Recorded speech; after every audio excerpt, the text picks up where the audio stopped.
তোর সাহস তো কম না? কোন মুখে বের এসেছিস? টাকা ফুরিয়ে গেছে বুঝি?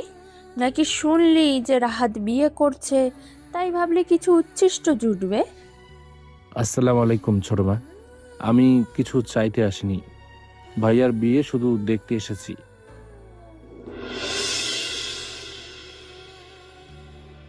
এই যে লাট সাহেব, কানে কি তুলো দিয়ে বসে আছিস, নাকি পেটে দুমুঠো ভাত পড়ার পর আলসেমি ধরেছে? না ছোট মা, আসলে বাবার এই ইজি চেয়ারটার পায়া নড়বড় হয়ে গেছে। বাবা বিকেলে এখানে বসে চা খান, পড়ে গেলে ব্যথা পাবেন, তাই ভাবলাম একটু ঠিক করে দিই।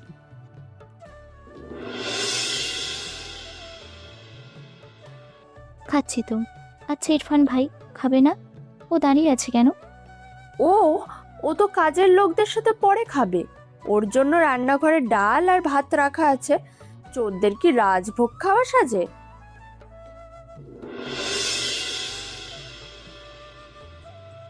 হ্যালো, হ্যালো মজিদ ভাই। উফ, এই গ্রামের ফোনে নেটওয়ার্কও না, দরকারের সময় মরে যায়। হ্যালো, শুনতে পাচ্ছেন? আরে ভাই গাড়িটা স্টার্ট হচ্ছে না মানে?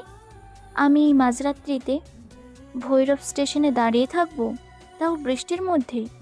আপনি মেকানিক নিয়ে কতক্ষণে আসবেন সেটা বলেন আগে। কি, 1 ঘন্টা? আপনি কি পাগল নাকি? একা একটা মেয়ে মানুষ আমি। Hello, hello. ফোনটা কেটে যেতে সাইমা রাগে মোবাইলটা ব্যাগের মধ্যে ছুঁড়ে মারে। স্টেশনের টিনের চালা বৃষ্টির শব্দ যেন কানের পর্দা ফাটিয়ে দিচ্ছে। আশেপাশে যাত্রী বিশেষ নেই, শুধু দূরে একটা চায়ের দোকান টিম টিম করে জ্বলছে। যত সব ফালতু অজুহাত।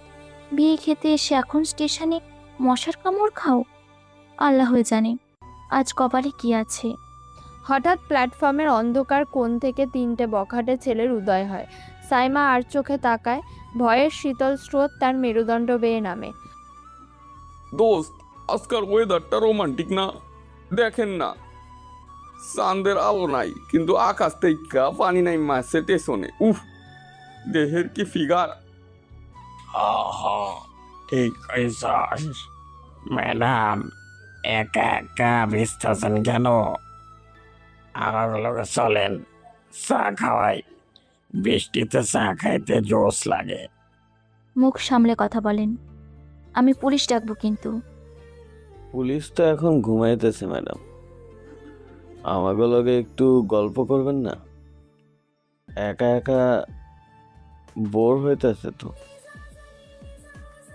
সাইমা পিছিয়ে যেতে গিয়ে পিলারের সাথে ধাক্কা খায়। ছেলেগুলো ঘিরে ধরেছে। ঠিক সেই মুহূর্তে ট্রেনের হুইসেল শোনা যায়, কিন্তু ট্রেন চলে গেছে অনেক আগেই। প্ল্যাটফর্মের শেষ প্রান্ত থেকে একটি ছায়ামূর্তি ধীর পায়ে এগিয়ে আসছে।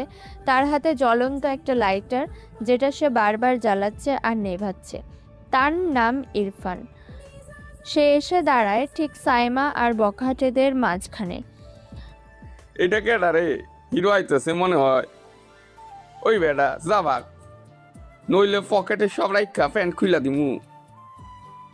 আগুন নিয়ে খেলতে নেই ভাই, হাত পড়ে যায়। আর প্যান্ট খোলার শখ থাকলে নিজেরটা খোল, পাবলিক দেখুক। কি কইলি তুই? তোর কলিজা এত বড়? ছেলেটা পকেট থেকে চাকু বের করতে যায়। ইরফান বিদ্যুতের গতিতে ছেলেটার হাতটা ধরে ফেলে এবং লাইটারটা জ্বালিয়ে ধরে তার চোখের একদম কাছে। আগুনের শিখাটা ছেলেটা চোখের মনি কাঁপাচ্ছে। সে ফিসফিস করে যেন শুধু ছেলেটাই শোনে বলে। আমার নাম ইরফান। এই এলাকায় আমার নামে একসময় বাঘে মহিষে এক ঘাটে জল খেত না। এখন ভদ্র হয়ে গেছি বলে কি তোরা আমাকে ভুলে গেলি? এখনই ভাগ, নইলে এই লাইটার দিয়ে তোর চোখের মনি পুড়িয়ে দেব। আর তোর বসকে গিয়ে বলিস কাল সাপ ফিরে এসেছে। ছেলেটার হাত ছেড়ে দেয় ইরফান। বখাটে ভয়ে ঢোক গেলে তার সঙ্গীরা কিছু বোঝার আগেই সে ইশারা করে পালানোর জন্য। তারা দৌড়ে অন্ধকারে মিশে যায়। ইরফান লাইটারটা পকেটে রাখে এবং সাইমার দিকে না তাকিয়ে বৃষ্টির মধ্যে হাঁটা ধরে। এই যে হ্যালো, শুনছেন? ইরফান থামে, কিন্তু পেছনে ফেরে না। Thank you. আপনি না থাকলে আজ যে কি হতো। আসলে আমার ড্রাইভারটা গাড়ি ঠিক করতে গেছে তো তাই। আচ্ছা, আপনি কি এই এলাকার, মানে লোকাল কেউ? লোকাল ভাবলেই লোকাল, আর ফরেনার ভাবলে ফরেনার, তাতে আপনার কি? না মানে আপনার কথা বলার স্টাইলটা তো। আচ্ছা বাদ দিন, আপনি কি একটা হেল্প করতে পারবেন? আমার এই লাগেজটা একটু মেন রোড পর্যন্ত এগিয়ে দেবেন? ড্রাইভার আসা পর্যন্ত ওখানে ওয়েট করব। প্লিজ, আসলে ব্যাগগুলো অনেক ভারী, আমি একা পারছি না। ভারী তো হবেই, শহরের মানুষের পাপের বোঝা একটু ভারী হয়। এক্সকিউজ মি, আপনি কি ফিলোসফার নাকি কুলি? কাজটা করবেন কি না বলেন, আমি পে করব। এই নিন 500 টাকা। সাইমা পার্স থেকে একটা 500 টাকার নোট বের করে বাড়ায়। ইরফান নোটটার দিকে তাকিয়ে তাচ্ছিল্যের হাসি দেয়। সে এগিয়ে এসে এক হাতে অনায়াসে বিশাল ট্রলি ব্যাগটা কাঁধে তুলে নেয়, যেন ওটা পালকের মতো হালকা। টাকাটা পকেটে রাখুন। গ্রামের চা সস্তা, কিন্তু সম্মান অনেক দামি। ইরফান হনহন করে হাঁটতে থাকে। সাইমা প্রায় দৌড়ে তার পিছু নেয়। মেইন রোডের শেডের নিচে এসে ইরফান ব্যাগটা নামিয়ে রাখে। আপনি অদ্ভুত তো, টাকা নিলেন না কেন? আজকালকার দিনে কেউ মাগনা কাজ করে? সবাই সবকিছু বিক্রির জন্য সাজিয়ে বসে না ম্যাডাম, সাবধান থাকবেন। গ্রামটা আগের মতো নেই। নামটা তো বললেন না আপনার। নাম জেনে কি করবেন? কুলি বা ড্রাইভারের নাম মনে রাখার দরকার পড়ে না মেম সাহেবদের। ইরফান আর দাঁড়ায় না, বৃষ্টির মধ্যে ভিজে ভিজে অন্ধকারের দিকে মিলিয়ে যায়। সাইমা হাতের 500 টাকার নোটটার দিকে তাকিয়ে থাকে, তারপর রাস্তার দিকে। ছেলেটার গায়ের গন্ধটা কেমন যেন পরিচিত, অথচ অচেনা। ভৈরব স্টেশনের সেই ঝোড়ো রাতে সাইমা জানলো না, সে যাকে 500 টাকা বকশিস দিতে চেয়েছিল সে আসলে কয়েক হাজার কোটি টাকার মালিক। আর ইরফানও জানলো না এই মেয়েটি তার সাজানো প্রতিশোধের ছকে সবচেয়ে বড় গুটি হতে চলেছে। রাত কেটে ভোর হলো। বৃষ্টি থামলেও ইরফানের মনের ঝড় তখনও থামেনি। 12 বছর পর সে পা রাখছে তার জন্মভিটায় চৌধুরী ভিলা, যেখানে তার জন্য অপেক্ষা করছে শুধুই ঘৃণা আর অবজ্ঞা। পরের দিন সকাল 10টা, চৌধুরী ভিলা, কিশোরগঞ্জ গ্রাম। বিশাল ডুপ্লেক্স বাড়ি, সামনে বড় লন, গেটের মস্ত বড় তোরণ, তাতে লেখা রাহাত ওয়েটস মিতু। বাড়ির দারোয়ান করিম মিয়া বলেন, এই যে ভাই, কই যান? সোজা অন্দর মহলে ঢুইকে যাইতেছেন যে? কার্ড আছে? Invitation card? করিম চাচা, আমাকে চিনতে পারছো না? আমি ইরফান, ছোট বড়। ইরফান বাবা, হাই হাই, তুমি ফিরে আসছো এত বছর পর? চেহারা তো পুরো বদলাই গেছে। দাঁড়াও দাঁড়াও, মালকিনটা খবর দেই, তুমি এখানে দাঁড়াও। বাড়ির ভেতরে তখন হই হুল্লোড়, গায়ে হলুদের প্রস্তুতি চলছে। ইরফানের বাবা আমজাদ চৌধুরী বারান্দায় দাঁড়িয়েছিলেন। গেটের দিকে তাকিয়ে তিনি জমে যান। ছেলেটা গেটের বাইরে রোদে দাঁড়িয়ে আছে, ঠিক 12 বছর আগে সেই দিনের মতো, যেদিন তাকে ঘাড়ে ধাক্কা দিয়ে বের করা হয়েছিল। ইরফান, আমার ইরফান। আমজাদ দৌড়ে নিচে নামতে চান, কিন্তু সিঁড়ির মুখে পথ আটকান দিলারা বেগম। পরনের দামি জামদানি, গলায় সোনার হার। বয়স বাড়ল, তার চোখের ক্রোধা কমেনি। দিলারা বেগম ইরফানের সৎ মা। কোথায় যাচ্ছ? ওই রাস্তার ফকিরটাকে গলায় জড়াতে? ভুলে যেও না আমজাদ, ও একটা চোর, আমার গয়না চুরি করে পালিয়েছিল। দিলারা, ও ফিরে এসেছে, হয়তো শুধরে গেছে। আজ রাহাতের বিয়ে, একটা শুভ দিন, ওকে আসতে দাও। আসতে তো দেবই, দেখি এবার কি মতলবে এসেছে। দিলারা সদল বলে গেটের কাছে আসেন, সাথে রাহাত, সাইমা যে একটু আগেই পৌঁছেছে, এবং আরও কয়েকজন আত্মীয়। সাইমা ইরফানকে দেখে চমকে ওঠে। আরে, এ তো কাল রাতে সেই ছেলেটা। তোর সাহস তো কম না, কোন মুখে বের এসেছিস? টাকা ফুরিয়ে গেছে বুঝি? নাকি শুনলি যে রাহাত বিয়ে করছে, তাই ভাবলি কিছু উচ্ছিষ্ট জুটবে? আসসালামু আলাইকুম ছোট মা। আমি কিছু চাইতে আসিনি, ভাইয়ার বিয়ে শুধু দেখতে এসেছি। খবরটা কানে গেল, তাই থাকতে পারলাম না। আরে বাহ, আমাদের চোর ভাইজান ফিরে এসেছে। মম, বাদ দাও তো, এসেছে যখন কাজ টাজ করে খেয়ে যাক। এমনিতে তো কাজের লোকের অভাব, ডেকোরেটর লোকগুলো ঠিক মতো কাজ করছে না। ও সুপারভাইজার করতে পারবে। কি বলিস ইরফান? নাকি সেই যোগ্যতাও নেই? আহারে, আমজাদ ভাইয়ের বড় ছেলে না? কি চেহারা হয়েছে দেখো, নেশা টেশা করে মনে হয়। জুতোগুলোর দিকে তাকিয়েছো, তোলক হয়ে গেছে। চোরের স্বভাব কি আর চায়? সাবধান, নিজেদের পার্সোনাল মোবাইল সামলে রাখো সবাই। বাবা কেমন আছো? ভালো, ভালো আছি বাবা। তুই তুই কেমন ছিলে এতদিন? ন্যাকামি রাখো তো। শোন ইরফান, এই বাড়িতে তোর কোনো হক নেই। গেস্ট রুম সব বুকড। যদি থাকতেই চাস তো ওই ছাদের ওপরের চিলেকোঠা খালি আছে, ওটা পরিষ্কার করে নে। আর হ্যাঁ, খাওয়ার সময় কিচেনের পেছনের বারান্দায় আসবি। মেহমানদের সাথে ডাইনিং টেবিলে বসার স্পর্ধা দেখাবি না। সাইমা ইরফানের দিকে এগিয়ে এসে ফিসফিস করে বলে, তুমি তুমি এই বাড়ির ছেলে? কাল রাতে তো বললে না। আমি এই বাড়ির কেউ না ম্যাডাম, আমি শুধুই একজন অনাহুতি অতিথি। ওহো, সাইমা, তুমি এই ফালতু লোকটার সাথে কথা বলছো কেন?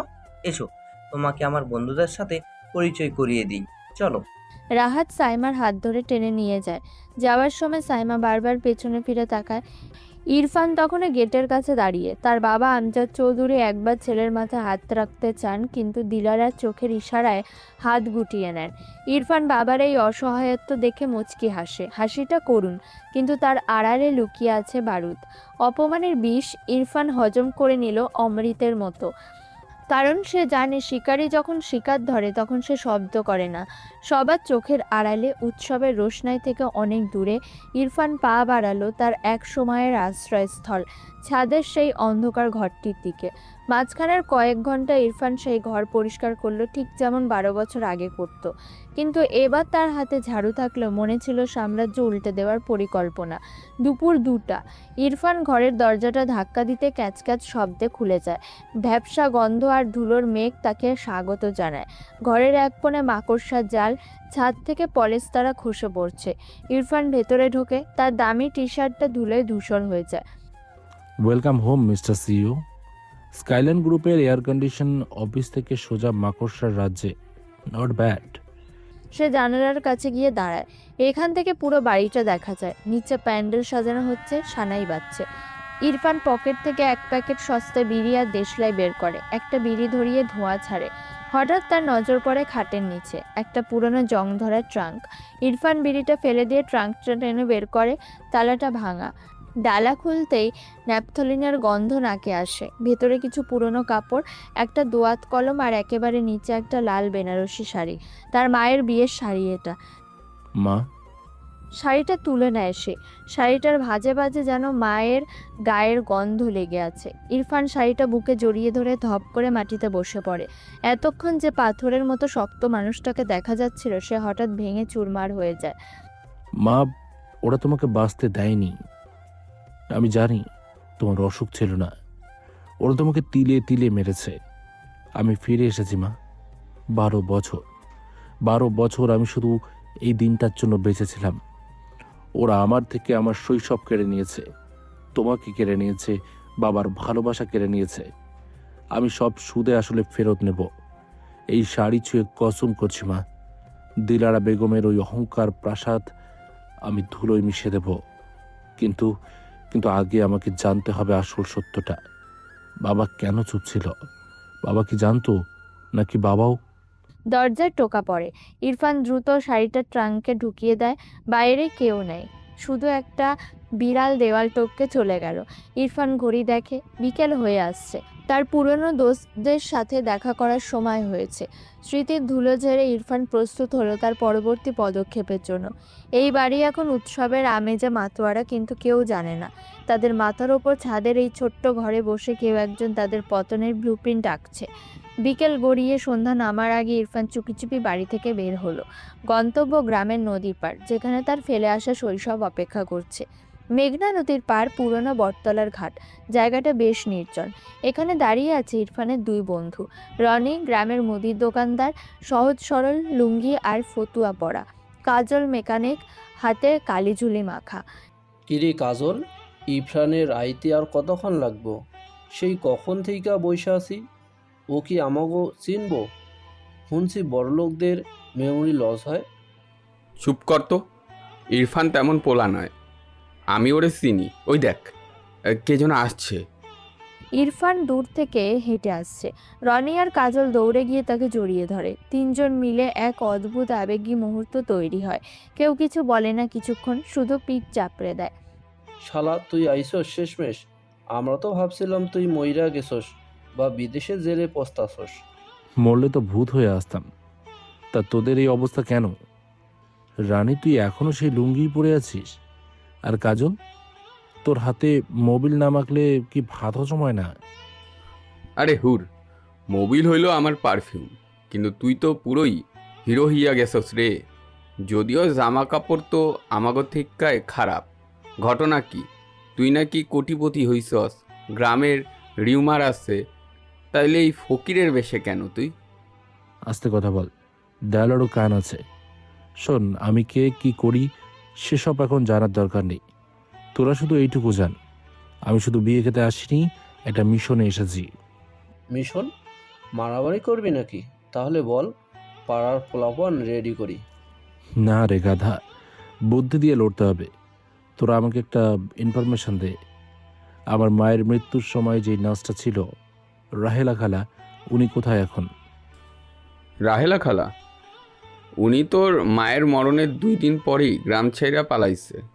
হুনসি দিলারা বেগম উনারে চুরির অপবাদ দিয়া পুলিশে দিতে চাইছিল। ভয়ে দেশ ছেড়া ইন্ডিয়া বর্ডারের কাছে গেছে। কিন্তু কেন রে, কি হয়েছে? আমার সন্দেহ মায়ের মৃত্যুটা স্বাভাবিক ছিল না। রাহেলা খালাই একমাত্র সাক্ষী। তাকে আমার খুঁজে বের করতেই হবে। তোরা কি পারবি তার কোনো আত্মীয়ের খোঁজ দিতে? পারমু না মানে? আমি মুদির দোকানদার, এই গ্রামে কার হাঁড়িতে কি রান্না হয় সব আমার জানা। রাহেলার এক বোন আছে পাশের গ্রামে, ওইখানে খোঁজ নিলে কিছু পাওয়া যাইতে পারে। গুড, এই কাজটা তোদের করতে হবে। আর হ্যাঁ, কেউ যেন না জানে আমি তোদের দিয়ে এই কাজ করাচ্ছি।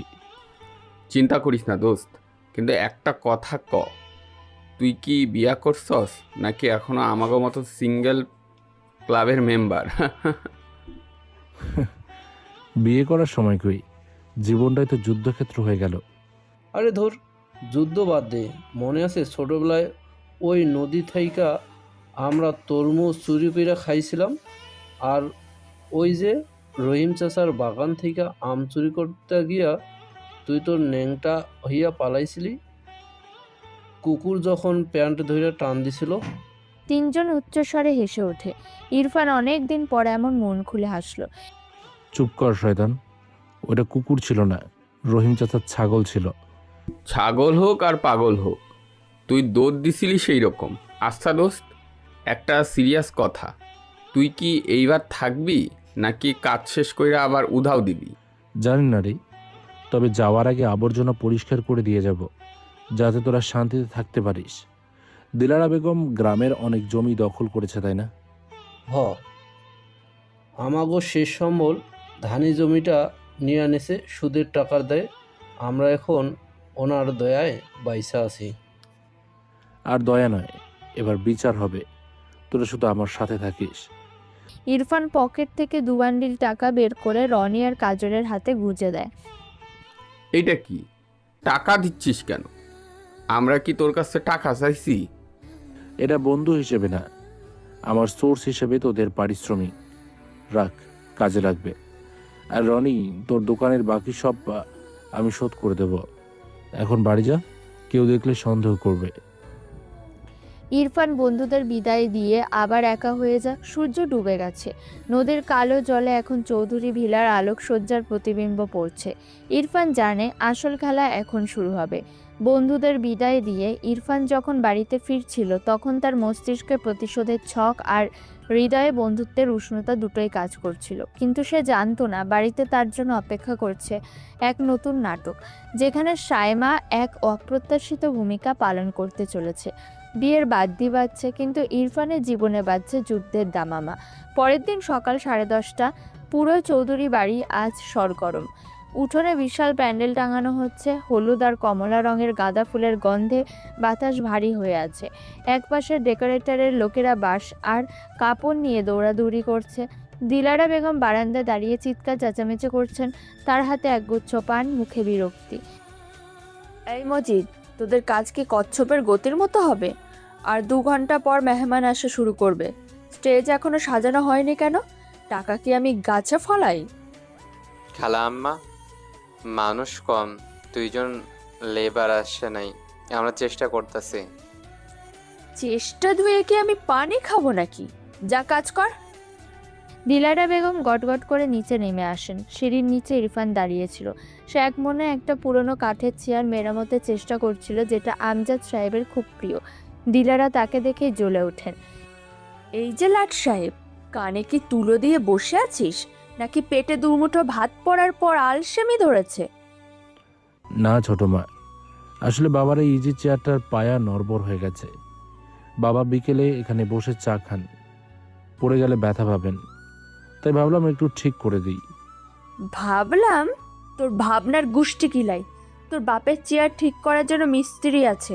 তোর মতো চোরের হাতে পড়লে তো বাকি পয়সাগুলোও চুরি হয়ে যাবে। আমি তো শুধু একটা পেরেক মেরেছিলাম। তর্ক করবি না আমার মুখে মুখে। তোর বাপও একটা অপদার্থ, তুইও তাই। সারা জীবন শুধু মেরামতি করে গেলি, নিজের ভাগ্যটা তো আর মেরামত করতে পারলি না। কাজটা শেষ করে যাই। পেরেকটা অর্ধেক ঢুকে আছে, কারো কাপড়ে আটকালে ছিঁড়ে যাবে। ছিঁড়লে আমার ছিঁড়বে, তোর কি? তুই এখান থেকে উঠলে তবেই শান্তি। যা, ওই দেখ মসজিদের লোকেরা বাস সোজা করতে পারছে না। শরীরে তো অসুরের মতো শক্তি, ওটা কাজে লাগা। নাকি জেলের ঘানি টানতে টানতে শক্তি সব ফুরিয়ে গেছে? জি না, শক্তি এখনো আছে। তবে দাঁড়িয়ে আছিস কেন? যা আমার চোখের সামনে থেকে, তোর ছায়া পড়লেও আমার গা জ্বলে। জি যাচ্ছি। ইরফান হাতুড়ি রেখে উঠে দাঁড়ায়। তার চোখে কোনো অপমান বোধ নেই, আছে এক ধরনের নিষ্পৃহতা। সে স্টেজের দিকে এগিয়ে যায়। সেখানে সাইমা দাঁড়িয়ে আছে। সাইমা পরনে হলুদ রঙের সুতির শাড়ি, কানে বড় ঝুমকা। সে রাহাতকে খুঁজছিল, কিন্তু রাহাত ঘুমে। সাইমা স্টেজের ফুলের ডেকোরেশন তদারকি করছে। এই যে ভাই, এই তোরাটা একটু ডানি। আরে আপনি? ইরফান বাঁশটা ধরে সাইমার দিকে তাকায়। সকালের রোদে সাইমাকে উজ্জ্বল লাগছে। আপনি সেই রাতের লোকটা না, স্টেশনের? আমি তো ভাবলাম আপনি চোর টোর বা ডাকাত দলের সর্দার হবেন, শেষে এই বাড়ির কাজের লোক। চোরই ভাবেন ম্যাডাম, সুবিধা হবে। চোরদের সবাই ভয় পায়, কাজের লোকদের কেউ মানুষ মনে করে না। সাবধানে থাকবেন, এই বাড়িতে অনেক কিছু চুরি হয়, বিশেষ করে সম্মান। আপনার কথাবার্তা বড্ড বেশি পাকা। আমি রাহাতের ইউনিভার্সিটির ফ্রেন্ড, ঢাকা থেকে এসেছি। আমাকে জ্ঞান দিতে হবে না। এই নিন, ওই ফুলের ঝুড়িটা ওপরে তুলে দিন তো জলদি। সাইমা ইচ্ছে করে একটা বিশাল ঝুড়ি দেখায়, যেটা দুজনে মিলে তোলার কথা। ইরফান কোনো কথা না বলে এক হাতে ঝুড়িটা তুলে নেয়। তার বাইসেপ ফুলে ওঠে। সে মই বেয়ে উপরে ওঠে এবং ঝুড়িটা সেট করে। সাইমা নিচ থেকে হা করে তাকিয়ে থাকে। সাইমা মনে মনে বলে, বাবা, গায়ে তো দারুণ শক্তি, কিন্তু লোকটা এমন কেন? চোখগুলো দেখলে মনে হয় অনেক কিছু লুকিয়ে রয়েছে। ইরফান নিচে নেমে আসে। কাজ করতে গিয়ে সে ঘেমে গেছে। সে সাইমার পাশ দিয়ে যাওয়ার সময় সাইমা একটা অদ্ভুত সুগন্ধ পায়। ঘামের গন্ধ ছাপিয়ে দামি ফ্রেঞ্চ পারফিউমের হালকা রেশ। সাইমা কনফিউজড হয়ে যায়। দাঁড়ান, আপনার গায়ের এই গন্ধটা কিসের? এটা তো চ্যানেল ব্লুর গন্ধ। আমি চিনি এটা। একটা কাজের লোক এত দামি পারফিউম মাখে? ম্যাডাম, বড় লোকদের ফেলে দেওয়া বোতল কুড়িয়ে গায়ে মাখি, গন্ধটা ভালো লাগে তাই। মিথ্যে কথা, ফেলে দেওয়া বোতলে গন্ধ থাকে না। আপনি কে বলুন তো? ইরফান উত্তর না দিয়ে পাশ কাটাতে যায়। হঠাৎ তার শার্টের হাতে সাইমা চুলের কাটার সাথে আটকে যায়। সাইমা ব্যথায় কুকিয়ে ওঠে। দুজনেই থমকে দাঁড়ায়। ইরফান খুব সাবধানে হাত বাড়ায়। নড়বেন না, লেগে যাবে। আপনি সরুন, আমি দেখছি। বললাম তো নড়বেন না, চুল ছিঁড়ে যাবে। ইরফান খুব আলতো হাতে সাইমার চুল থেকে শার্টের বোতামটা ছাড়িয়ে নেয়। এই কয়েক সেকেন্ড তাদের মুখ খুব কাছাকাছি ছিল। সাইমা ইরফানের চোখের দিকে তাকায়। সেই চোখে গভীর কোনো এক সমুদ্রের খোঁজ পায় সে। ব্যাকগ্রাউন্ডে তখন সানায়ের সুর বাজছে, আর চারপাশে হলুদ ফুলের পাপড়ি উঠছে। ইরফান চুল ছাড়িয়ে নিয়ে দ্রুত সরে যায়। সরি। সরি বললেই সম্মা? আমার চুলের 12টা বাজে, এখন সরি বলা হচ্ছে? চুলটা সেট করতে আমার কতক্ষণ লেগেছে জানেন? 12টা বাজেনি ম্যাডাম, ঘড়িতে মাত্র 11টা বাজে। আর চুল ঠিকই আছে, উল্টো আপনার চুলের টানে আমার শার্টের বোতামটা লুজ হয়ে গেল, যেটার ক্ষতিপূরণ কে দেবে? ওমা, দোষ আমার? আপনি গায়ে পড়ে আসলেন, আমি তো বললাম সরে দাঁড়ান। কাছে না আসলে জট খুলতাম কিভাবে? নাকি কাঁচি দিয়ে চুলটা কেটে দিতাম? কোনটা ভালো হতো আপনার জন্য? একদম ফাজলামি করবেন না আমার সাথে। কাজের লোক কাজের লোকের মতো থাকবেন। এত হিরোগিরি কিসের শুনি? নিজেকে কি সিনেমার নায়ক মনে হয়? নায়ক কিনা জানি না, তবে ভিলেন যে নই সেটা তো বুঝতেই পারছেন। ভিলেন হলে চুল ছাড়তাম না, আরও শক্ত করে প্যাচ দিতাম। মুখ সামলে কথা বলবেন। আমি কিন্তু রাহাতকে বলে দেব আপনি আমাকে ডিস্টার্ব করছেন। বলুন না, রাহাত তো ঘুমোচ্ছেন। আর ডিস্টার্ব আমি করছি নাকি আপনি বারবার আমাকে কাছ থেকে ডেকে এনে ঝগড়া করছেন? সেটা অন্য কেউ দেখলে কি ভাববে বলুন তো? কেউ কিছু ভাববে না। আর আপনি আপনি আমার দিকে ওভাবে তাকিয়ে আছেন কেন? চোখ নামান। চোখ নামিয়ে কাজ করব কিভাবে? মই থেকে পড়ে গেলে তো আবার সেই আমাকেই ধরতে হবে। তখন তো বলবেন ইচ্ছে করে পড়েছি। আপনার সাহস তো কম না, আমাকে থ্রেট দিচ্ছেন। থ্রেট না ম্যাডাম, সাবধানে করছি। আগুনের পাশে মোমবাতি বেশিক্ষণ থাকলে গলে যায়। আপনি মোমবাতি, আমি কিন্তু আগুন। দূরত্ব বজায় রাখাটি স্বাস্থ্যের জন্য ভালো। আগুন না ছাই, যান ওই ফুলের তোড়াটা ধরুন। আর একদম আমার ছায়ের আশেপাশে আসবেন না। গায়ের ওই পারফিউমের গন্ধ দিয়ে আমাকে ইমপ্রেস করার চেষ্টা করবেন না, বলে দিলাম। ইমপ্রেস তো তাকেই করা যায় যে অলরেডি ইমপ্রেসড হয়ে আছে। আপনার কি মনে হয় না আপনি একটু বেশি নোটিস করছেন আমাকে? চুপ, একদম চুপ। একটা কথা বলবেন না, কাজ করুন। জি, হুকুমের গোলাম। তবে মুখ বন্ধ রাখতে পারবো, চোখ তো আর বন্ধ রাখা যাবে না। দৃশ্যটা যে বড্ড সুন্দর। কি বললেন? কি সুন্দর? ওই যে পিছনের গাঁদা ফুলের মালাটা। আপনি কি ভাবলেন আপনাকে বলেছি? অশুভ লোক, যান এখান থেকে। ইরফান চলে যায়। সাইমা নিজের চুলে হাত দিয়ে বোকার মতো দাঁড়িয়ে থাকে। তার বুকের ভেতরটা ধক করে ওঠে। ছেলেটা ছেলেটা সাধারণ নয়, কিছু একটা গন্ডগোল আছে। গায়ে হলুদের হুল্লোড়ের মাঝে এক টুকরো নিস্তব্ধতা তৈরি হয়েই মিলিয়ে গেল। সাইমার মনে সন্দেহের বীজ বোনা হয়ে গেছে, আর ইরফানের মনে হয়তোবা এক ফোঁটা ভালো লাগার বৃষ্টি। কিন্তু সময় এখন রোম্যান্সের নয়, সময় এখন বিপদের। দুপুর গড়াতেই চৌধুরী বাড়িতে নেমে এলো এক বড় দুর্যোগ, যা তাদের তথাকথিত আভিজাত্যের মুখোশ খুলে দেওয়ার উপক্রম করলো। ড্রয়িং রুমে থমথমে পরিবেশ। আমজাদ সাহেব মাথায় হাত দিয়ে বসে আছেন, দিলারা বেগম রাগে ফুঁসছেন, রাহাত সোফায় বসে নখ কামড়াচ্ছে। সামনে দাঁড়িয়ে আছে ক্যাটারিং সার্ভিসের লোক। ক্যাটারিং ম্যানেজার বলেন, সরি ম্যাডাম, আমরা খাবার দিতে পারবো না। আমাদের এই নিয়ম হলো 3 দিন আগে ফুল পেমেন্ট ক্লিয়ার করা। আপনারা শুধু বুকিং মানি দিয়েছিলেন। আজ দুপুরে অন্য একটা বড় পার্টির অর্ডার ছিল, ওনারা ক্যাশ পেমেন্ট করেছে, তাই আমরা সব খাবার ওদিকে পাঠিয়ে দিয়েছি। মানে কি? এখন দুপুর 1টা বাজে, 300 মেহমান আসতে শুরু করেছে, আমি তাদের কি খাওয়াবো? বাতাস? মম, আসলে আমি কাল রাতে টাকাটা পাঠাতে ভুলে গিয়েছিলাম। বন্ধুরা মিলে পার্টি করছিলাম তো মাথা থেকে বেরিয়ে গেছে। Sorry mom. বেরিয়ে গেছে মানে?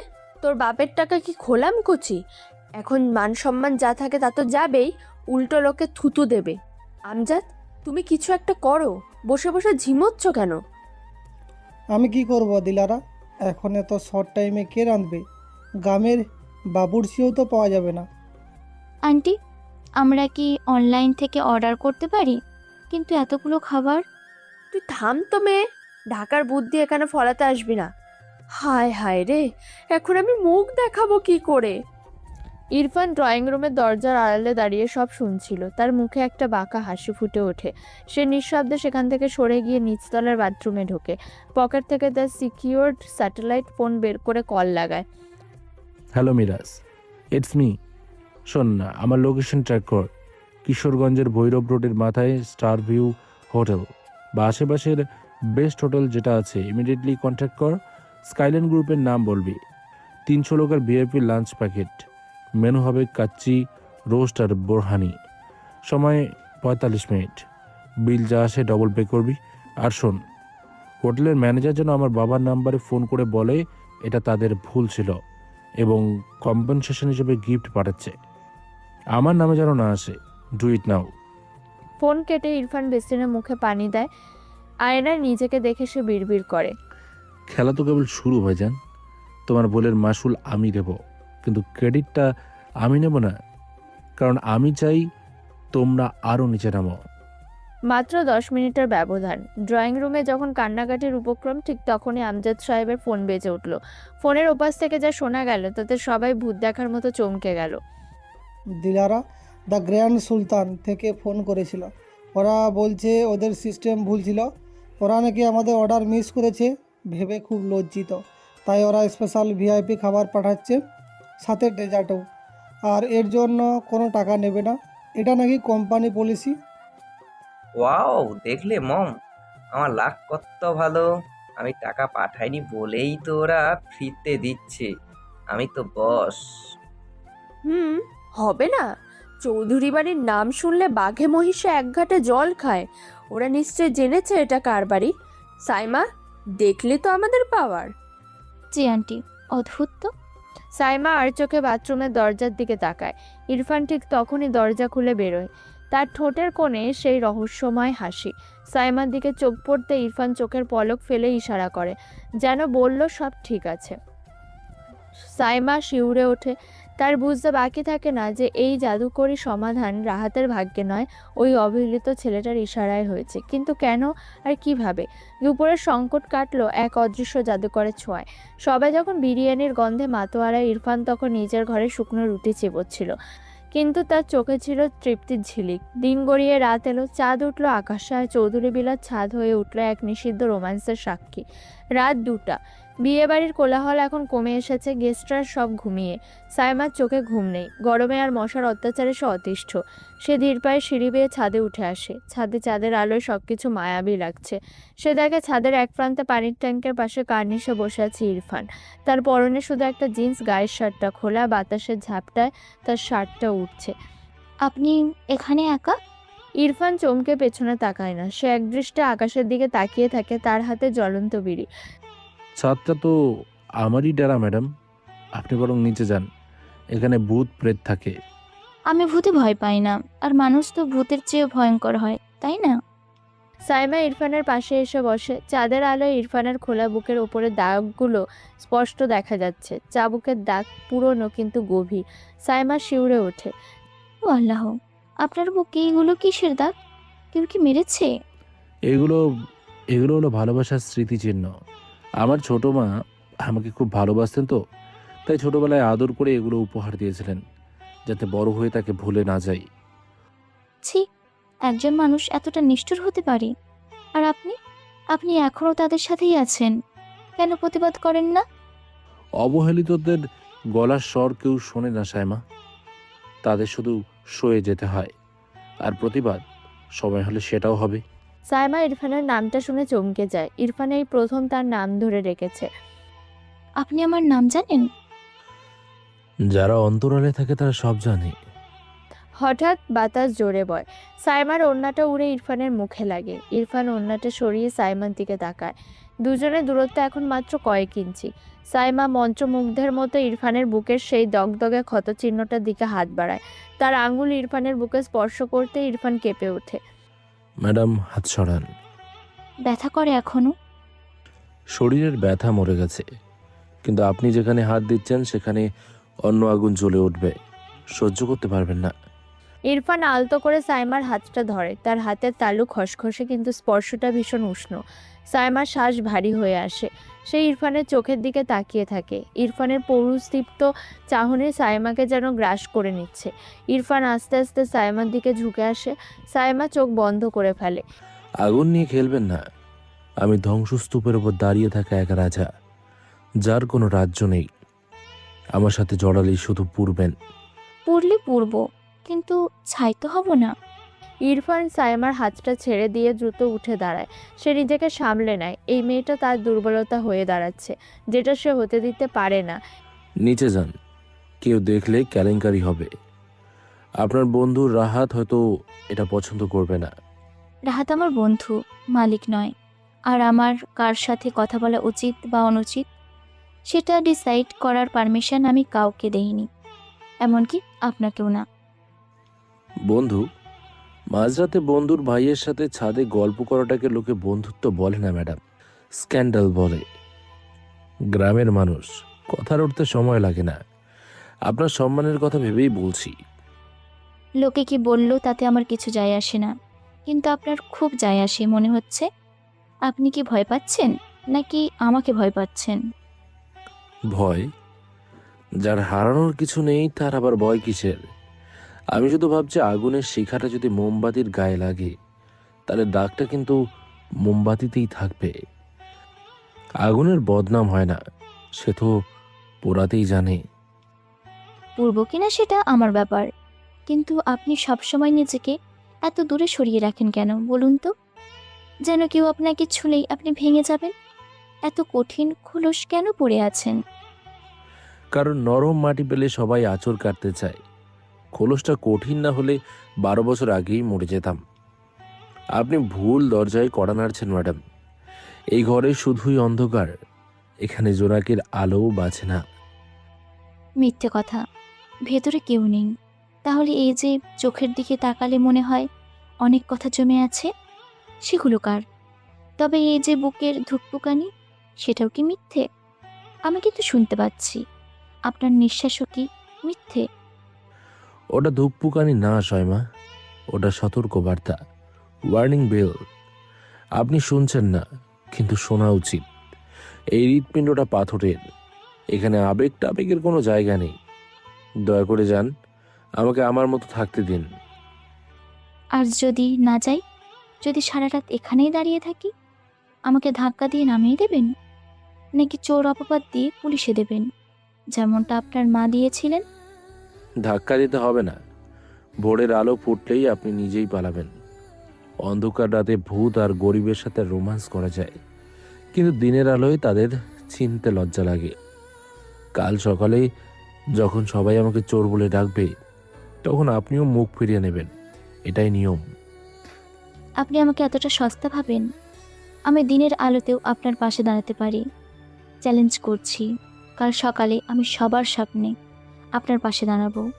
সাহস আছে পরীক্ষা করার? পরীক্ষা দিতে দিতে আমি ক্লান্ত। নতুন করে আর কোনো সিলেবাসে ভর্তি হতে চাই না। আপনি অবুঝের মতো কথা বলছেন। যান, ঘুমাতে যান। আমি অবুঝ নই, আমি যা দেখি স্পষ্ট দেখি। আপনি অভিনয় করছেন ইরফান। আপনি সবাইকে বোকা বানাতে পারেন, আমাকে পারবেন না। আপনার ওই রাগী চোখের আড়ালে একটা কান্না আছে, যেটা আমি দেখতে পেয়েছি। বেশি দেখলে চোখ অন্ধ হয়ে যায়, লিমিট ক্রস করবেন না। করব, 100 বার করব। দেখি আপনি আমাকে কতবার ফেরান। আমি জানি আপনি আমাকে ঘৃণা করতে পারছেন না, চাইলেও পারছেন না। আপনার হাত কাঁপছে কেন? আমাকে ধরতে গিয়ে হাতটা সরিয়ে নিলেন কেন? উত্তর দিন। কারণ আমি চাই না আমার অভিশপ্ত ছায়া আপনার গায়ে লাগুক। বুঝতে পারছেন না কেন? আমি একটা ধ্বংসস্তূপ। আমার কাছে আসলে আপনিও ধ্বংস হয়ে যাবেন। কেন জেদ করছেন? কারণ ধ্বংসস্তূপের নিচেও মাঝে মধ্যে হীরা লুকিয়ে থাকে, আর আমার মনে হচ্ছে আমি সেটা খুঁজে পেয়েছি। হীরা নয়, ওটা কাছের টুকরো, পড়লেই হাত কাটবে। গুড নাইট শ্যামা। আর একটা কথাও নয়। গুড নাইট বললেই রাত শেষ হয় না মিস্টার ইরফান। রাতটা কিন্তু এখনো বাকি, আর খেলাটাও। ইরফান অন্ধকারের দিকে চলে যায়। সায়মা একা ছাদে দাঁড়িয়ে থাকে। তার ঠোঁটে এখনো ইরফানের নিঃশ্বাসের উষ্ণতা লেগে আছে। সে বুঝতে পারে সে ভুল মানুষের প্রেমে পড়ছে না, বরং সঠিক মানুষের ভুল সময়ে প্রেমে পড়েছে। ছাদের সেই নিষিদ্ধ মুহূর্তটি সাইমার হৃদয়ে এক স্থায়ী ছাপ ফেলে দিল। সে জানলো ইরফান শুধু একজন অবহেলিত সৎ ভাই নয়, তার ভেতরে লুকিয়ে আছে এক আগ্নেয়গিরি। পরদিন দুপুরের খাবার টেবিলে সেই আগ্নেয়গিরির লাভা সাইমার মুখ দিয়ে বেরিয়ে এলো প্রতিবাদের ভাষায়। পরের দিন দুপুর 2:30টা। টেবিল ভর্তি খাবার, পোলাও, রোস্ট, রেজালা, চিংড়ি, নানা পদের সমাহার। প্রায় 20 জন আত্মীয় একসাথে খেতে বসেছে। দিলারা বেগম সবাইকে পরিবেশন করছেন। রাহাত বসেছে সাইমার পাশে।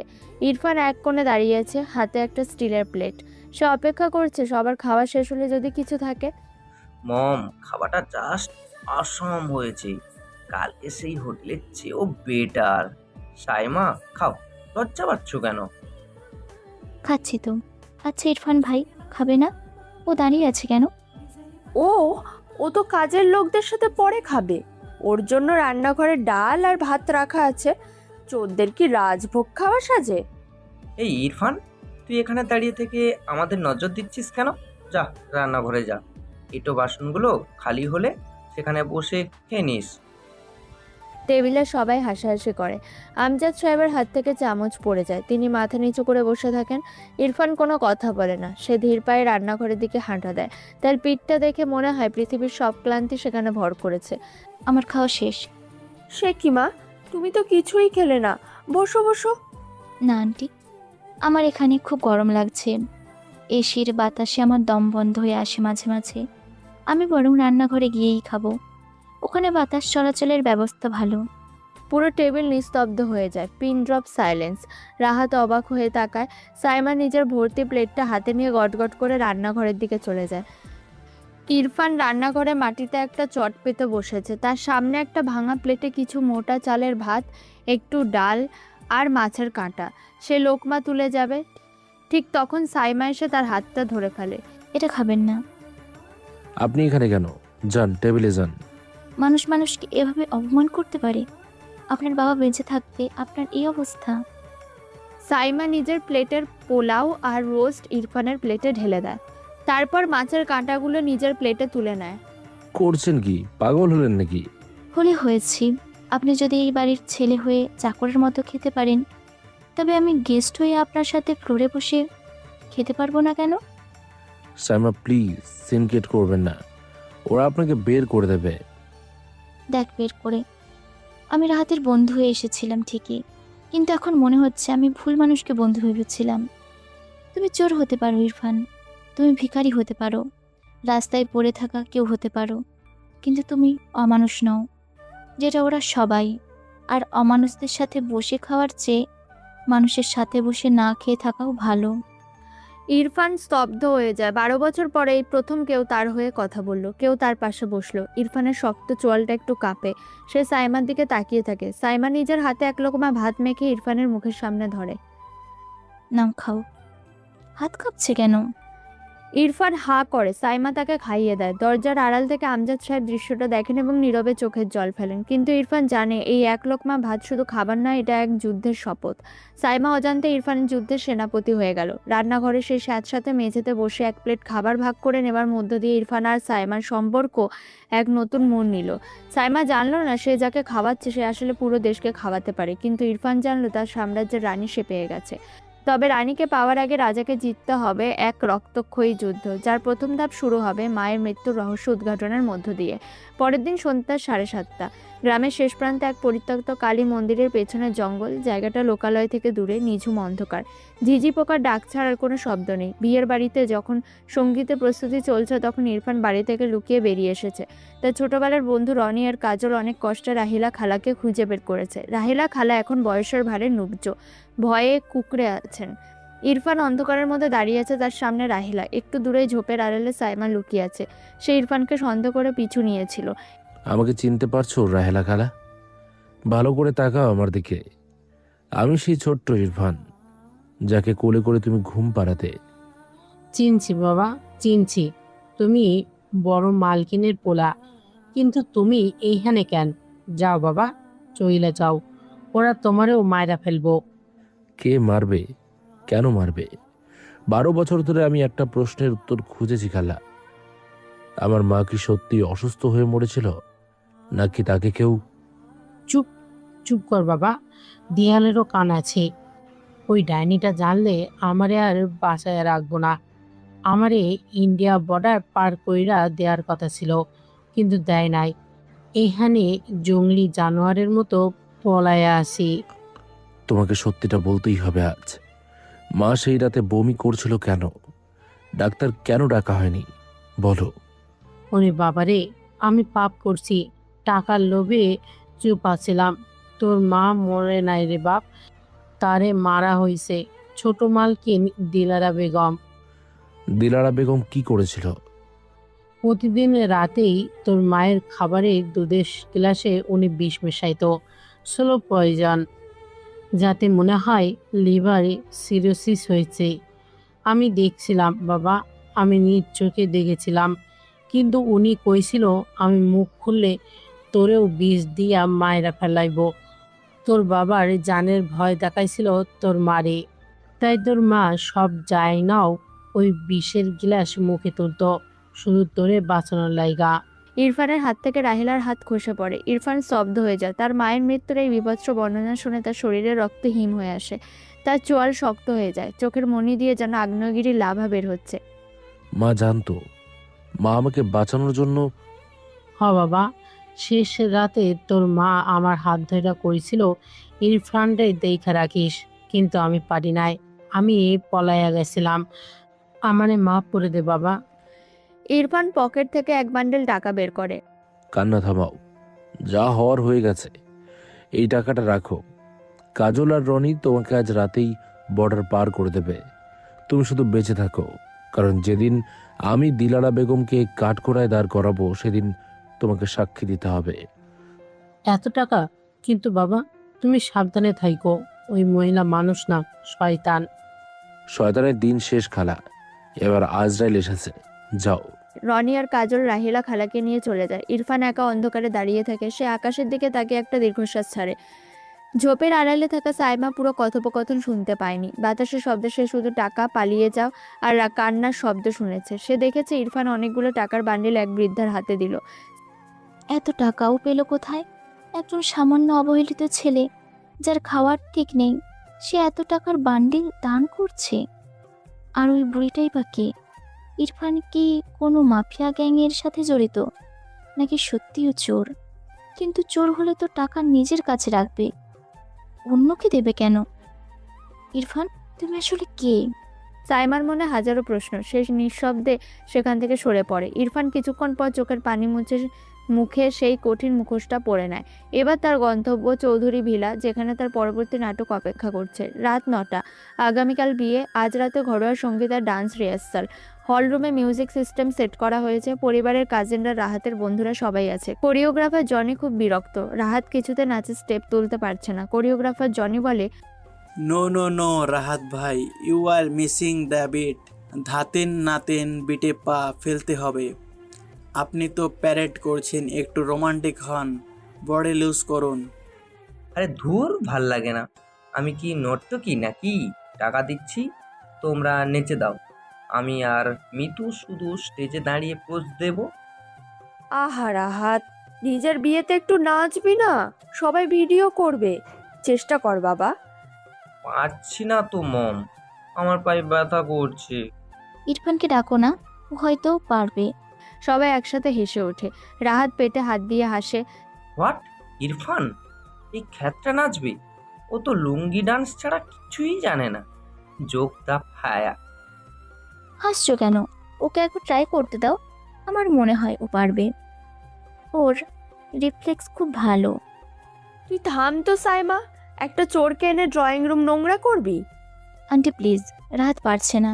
পার্টনার হিসেবে কাউকে তো লাগবে প্র্যাকটিসের জন্য। ইরফানকে ডাকুন। সাইমার জেদের কাছে হার মেনে ইরফানকে ডেকে পাঠানো হয়। ইরফান দরজার কাছে এসে দাঁড়ায়। তার পরনে একটা সাধারণ শার্ট, হাতা গোটানো। আমাকে ডেকেছেন?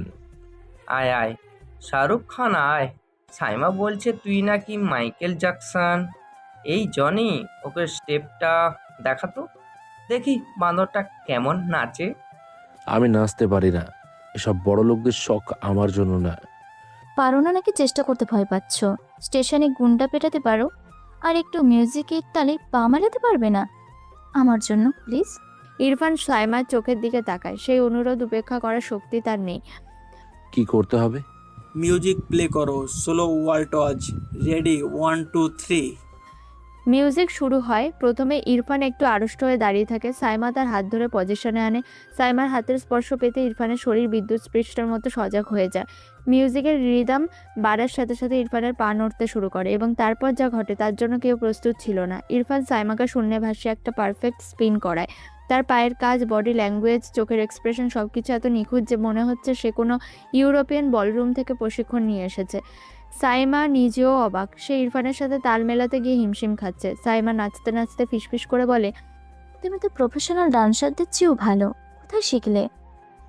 জীবন যখন রোজ নাচার, তখন আলাদা করে শিখতে হয় না ম্যাডাম। স্টেপে মন দিন, পা মারিয়ে দেবেন না। তুমি এত কিছু লুকিয়ে রাখো কি করে ইরফান? তোমার ওই আভিজাত্য, স্টাইল, এগুলো গরিবের নয়। গরিবের স্বপ্ন দেখতে মানা নেই। চুপচাপ নাচুন, সবাই হা করে দেখছে। গান শেষ হয় একটা ড্রামাটিক পোজের মাধ্যমে। ইরফান সাইমাকে এমনভাবে ধরে রেখেছে যেন সে কোনো রাজকুমারী। হলরুমের পিনপতন নীরবতা। রাহাত, দিলারা, জনি সবাই পাথর হয়ে গেছে। জনি হাততালি দিয়ে বলে, আউটস্ট্যান্ডিং, জাস্ট ওয়াও ম্যান। তুমি তো আগুন, কোথায় ছিলে এতদিন? ইরফান সম্বিত ফিরে পায়। সে দ্রুত সাইমাকে ছেড়ে দিয়ে মাথা নিচু করে। ভুল হয়ে গেছে, টিভিতে দেখে দেখে একটু শিখেছিলাম, বেয়াদবি মাফ করবেন। টিভিতে দেখে এত ভালো নাচ? তুই কি সত্যি ইরফান নাকি অন্য কেউ? আমি আপনাদের সেই অবহেলিত ইরফানই, ছোট মা। নাচ দিয়ে পেট ভরে না। আমি যাই, কাজ আছে। ইরফান দ্রুত হলরুম থেকে বেরিয়ে যায়, কিন্তু যাওয়ার আগে সাইমার দিকে একবার তাকিয়ে যায়। সাইমার হৃদস্পন্দন তখনও স্বাভাবিক হয়নি। সে নিশ্চিত এই ছেলে সাধারণ কেউ নয়। রহস্য উদ্ঘাটন করতেই হবে। রাত 1:30। পুরো বাড়ি যখন ঘুমে অচেতন, সাইমা তখন জেগে। তার মাথায় ঘুরছে ইরফানের সেই নাচের দৃশ্য, স্টেশনের ঘটনা আর সন্ধ্যায় টাকা দেওয়ার দৃশ্য। কৌতূহল তাকে টেনে নিয়ে যায় ছাদের সেই অন্ধকার ঘরটির দিকে। দরজা ঠেলে বলে, খোলাই আছে, ছেলেটা কি ঘুমাচ্ছে? সাইমা সাবধানে ভেতরে ঢোকে। ইরফান ঘরে নেই। বিছানাটা অগোছালো, টেবিলের ওপর একটা মোমবাতি জ্বলছে। সাইমা এদিক ওদিক তাকাতে থাকে।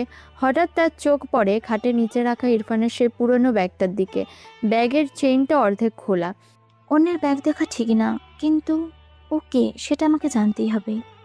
সাইমা ব্যাগটা টেনে বের করে। ভেতরে কয়েকটা কাপড়, কাপড়ের নিচে একটা নীল রঙের ফাইল। সাইমা ফাইলটা বের করে। ফাইলের ওপর লেখা প্রজেক্ট স্কাইলাইন, কনফিডেন্সিয়াল। সে পাতা উল্টায়। ভেতরে একটা বিশাল বিল্ডিংয়ের ব্লুপ্রিন্ট, যার এস্টিমেটেড কস্ট 500 কোটি টাকা। আর তার ঠিক নিচেই একটা পাসপোর্ট। পাসপোর্ট? নাম রায়ান ইরফান চৌধুরী, পেশা CEO, Skyline Group, UK residency. সাইমার হাত কাঁপতে থাকে। ফাইলটা হাত থেকে পড়ে যেতে নেয়। সে বিশ্বাস করতে পারছে না, এই যে ছেলেটা ইঁটো বাসন মাঝে অপমান সহ্য করে, সে দেশের অন্যতম বড় বিজনেস টাইকুন। কিন্তু কেন সে এই অভিনয় করছে? তার মানে ও গরিব নয়, ও অসহায় নয়, সব নাটক। ঠিক তখনই দরজার ওপাশ থেকে ছায়া পড়ে। ক্যাচ ক্যাচ শব্দে দরজাটা পুরোপুরি খুলে যায়। সাইমা চমকে পেছনে তাকায়। দরজায় দাঁড়িয়ে আছে ইরফান। তার পরনে কালো শার্ট, তার মুখে সেই পরিচিত নিরীহ ভাবটা নেই। এখন সেখানে এক শিকারীর হিংস্রতা। কৌতূহল মানুষকে বিড়ালের মতো মেরে ফেলে, জানেন তো মিস সাইমা। আপনি সিইও? এসব কি ইরফান? আপনি সবাইকে ঠকাচ্ছেন কেন? আমি ঠকাচ্ছি নাকি ওরা আমাকে ঠকিয়েছে? 12 বছর ধরে আমি যে আগুনে পুড়েছি, সেই আগুনের আঁচ আপনারা পাবেন না। আমি সবাইকে বলে দেব, এখনই গিয়ে বলবো। সাইমা দৌড়ে দরজার দিকে যেতে চায়। ইরফান এক লাফে তার সামনে এসে দাঁড়ায়। সাইমাকে ধরে দেওয়ালের সাথে চেপে ধরে। ঘরের আলো আধারি পরিবেশে ইরফানের চোখ জ্বলজ্বল করছে। বড্ড ভুল করে ফেললেন মিস সাইমা। কিছু সত্য না জানাই ভালো ছিল। এখন আপনি আমার গেম প্ল্যানের মাঝখানে চলে এসেছেন। ছাড়ুন আমাকে, আপনি ভয়ঙ্কর। ভয়ঙ্কর হতে বাধ্য হয়েছি। আপনি কি ভেবেছেন আমি এখানে বিরিয়ানি খেতে এসেছি? আমি এসেছি শিকড় শুদ্ধ উপরে ফেলতে। আর আপনি আজ রাতে এখান থেকে বের হতে পারবেন না।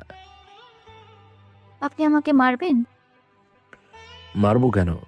আপনাকে আমি ভালোবাসবো, এমন ভালোবাসা যেটা আপনি সহ্য করতে পারবেন না, আবার বলতেও পারবেন না। ইরফানের কথা শেষ হতে না হতে নিচ থেকে এক বিকট চিৎকার শোনা যায়। চোর, চোর, আমার নেকলেস! ওরে কে আছিস ধর, আমার হীরের হার চুরি হয়েছে। ইরফান সাইমাকে ছেড়ে দেয়। তার মুখে এক অদ্ভুত ক্রূর হাসি ফুটে ওঠে। শুনতে পাচ্ছেন? বাঁশি বেজে গেছে, খেলা শুরু। এখন দেখি আপনি কার পক্ষ নেন, সত্যের নাকি রক্তের। দিলারা বেগমের চিৎকারে পুরো বাড়ি জেগে ওঠে। রাহাত, আমজাদ সাহেব, আত্মীয় স্বজন সবাই দৌড়ে 3 তলায় উঠে আসে। দিলারা বেগম চুল এলোমেলো অবস্থায় ছুটে আসেন। ইরফান, কোথায় ওই ছোট লোকটা? আমি জানি ওই নিয়েছে। আজ আমি ওকে পুলিশে দেব। পুলিশ এর মধ্যেই চলে এসেছে, কারণ দিলারা আগেই খবর দিয়েছিলেন। ইন্সপেক্টর দলবল নিয়ে ঘরে ঢুকে। ইরফান তখনও ঘরের মাঝখানে দাঁড়িয়ে, তার পাশে সাইমা। সাইমার হাতে তখনও সেই ফাইলটা ধরা। ইরফান চোখের পলকে ফাইলটা সাইমার হাত থেকে হ্যাঁচকা টানে নিয়ে নেয় এবং নিমেষেই সেটাকে খাটের তলায় লাথি মেরে ঢুকিয়ে দেয়, সবাই ঢোকার আগেই। এই ইরফান, মমর নেকলেস কোথায়? বের কর বলছি। আমি নিইনি, বিশ্বাস করো। বিশ্বাস? চোরের আবার বিশ্বাস? ইন্সপেক্টর, ওর ব্যাগ চেক করুন, ওর বিছানা চেক করুন। ও ছাড়া এই ঘরে আর কেউ আসেনি। আপনারা সরুন, কনস্টেবল সার্চ করো। পুলিশ তন্ন তন্ন করে ঘর খোঁজে। সাইমা এক কোণে দাঁড়িয়ে কাঁপছে। সে জানে ইরফান কোটিপতি, সে নেকলেস চুরি করবে না, কিন্তু সে এটাও জানে ইরফান নির্দোষ। তবে প্রমাণ কোথায়? কনস্টেবল বালিশের নিচ থেকে কিছু একটা বের করে। স্যার, পাইছি, এই যে নেকলেস। সবাই চমকে ওঠে। আমজাদ সাহেব মাথায় হাত দিয়ে বসে পড়েন। দিলারা বেগম বিজয়ের হাসি হাসেন।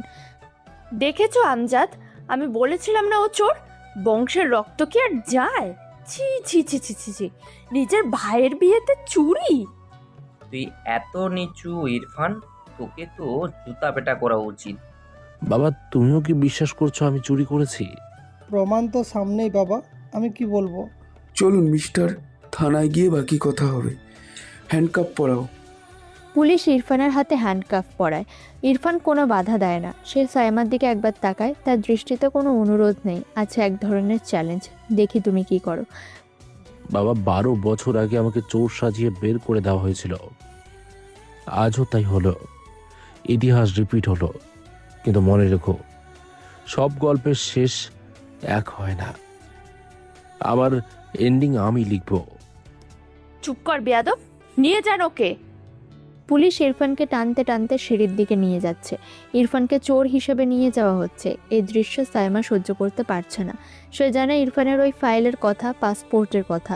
যে ছেলে 500 কোটি টাকার প্রজেক্ট চালায়, সে সামান্য নেকলেস চুরি করবে? অসম্ভব। এটা দিলারার সাজানো নাটক। সাইমা হঠাৎ চিৎকার করে বলে, দাঁড়ান, ওকে নিতে পারবেন না। সবাই থমকে দাঁড়ায়। দিলারা অবাক হয়ে তাকান। কি বলছিস সাইমা? ও তো চোর, প্রমাণ পাওয়া গেছে। সাইমা দৌড়ে গিয়ে ইরফানের সামনে দাঁড়ায়। পুলিশের হাত থেকে ইরফানকে আড়াল করে। ও চোর হতে পারে না আন্টি। ওর নেকলেস ওর বালিশের নিচে কেউ প্ল্যান করে রেখেছে। ও চুরি করার সুযোগই পায়নি। মানে তুই কি করে জানিস ও সুযোগ পায়নি? সাইমা গভীর শ্বাস নেয়। সে জানে এই একটা কথা তার জীবন, তার সম্মান সব শেষ করে দেবে। কিন্তু ইরফানের ওই চোখের দিকে তাকিয়ে সে আর পিছু হটতে পারে না। কারণ রাত 12টার পর থেকে পুলিশ আসা পর্যন্ত ও আমার সাথেই ছিল। এই ঘরেই ছিল, আমার চোখের সামনে ছিল। পুরো ছাদ যেন মুহূর্তের মধ্যে বরফ হয়ে গেল। আমজাদ সাহেব, দিলারা, রাহাত, সবার চোখ কপালে। আত্মীয়রা ফিসফিস শুরু করে দিল। সি সি সি সি সি, বিয়ের রাতে মেয়েটা পর পুরুষের ঘরে ছিল সারা রাত। সাইমা, তুই কি পাগল হলি? তুই জানিস তুই কি বলছিস? তোর ইজ্জত বলে কিছু থাকলো? ইজ্জতের চেয়ে সত্য বড় আন্টি। আমি জানি ও চুরি করেনি, ব্যাস। ইরফান অবাক হয়ে সাইমার দিকে তাকায়। সে ভেবেছিল সাইমা চুপ থাকবে, নিজের সম্মান বাঁচাবে, কিন্তু এই মেয়েটা তাকে বাঁচানোর জন্য নিজেকে কলঙ্কিত করলো। ইরফানের বুকের ভেতরটা মোচড় দিয়ে ওঠে। কৃতজ্ঞতার ভালোবাসা তার চোখ ভিজে যায়। কেন করলেন এটা? আমি তো বলেইছিলাম আগুন নিয়ে খেলবেন না। আগুন নেভাতে হলে যে নিজেকেই পুড়তে হয়, সেটা আপনি জানতেন না? ম্যাম, আপনি যা বলছেন তা যদি সত্যি হয় তবে তো ও নির্দোষ, কিন্তু নেকলেস তো পাওয়া গেছে। সেটা আপনারা তদন্ত করুন, কিন্তু ওকে আপনারা নিতে পারবেন না, কারণ ও চোর নয়। সাইমার এই স্বীকারোক্তি চৌধুরী পরিবারে এক নতুন ঝড়ের জন্ম দিল। ইরফান বেঁচে গেল পুলিশের হাত থেকে, কিন্তু সাইমা পড়ে গেল সমাজের কাঠগড়ায়। ইরফান মুষ্টিবদ্ধ হাতে প্রতিজ্ঞা করল, সাইমার এই অপমানের প্রতিটি ফোঁটা চোখের জলের বদলা সে নেবে, আর সেটা হবে খুব নির্মম। সেদিনের সেই ঝোড়ো রাতে চৌধুরী ভিলাতে এক প্রলয় ঘটে গিয়েছিল।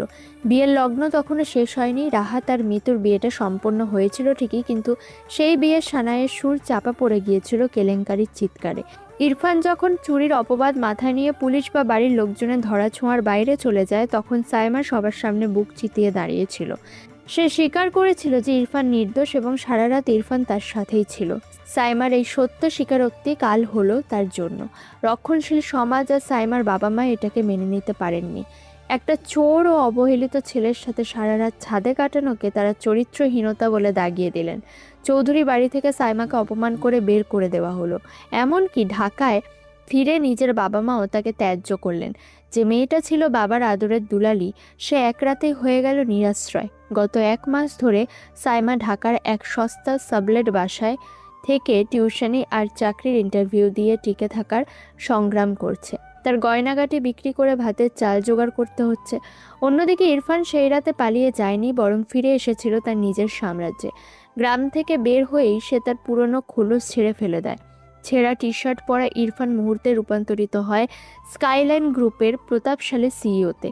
তার নির্দেশে এক রাতের মধ্যে চৌধুরী ভিলার সমস্ত ব্যাংক লোন, জমি জমার কাগজ থার্ড পার্টির মাধ্যমে কিনে নেয় তার কোম্পানি।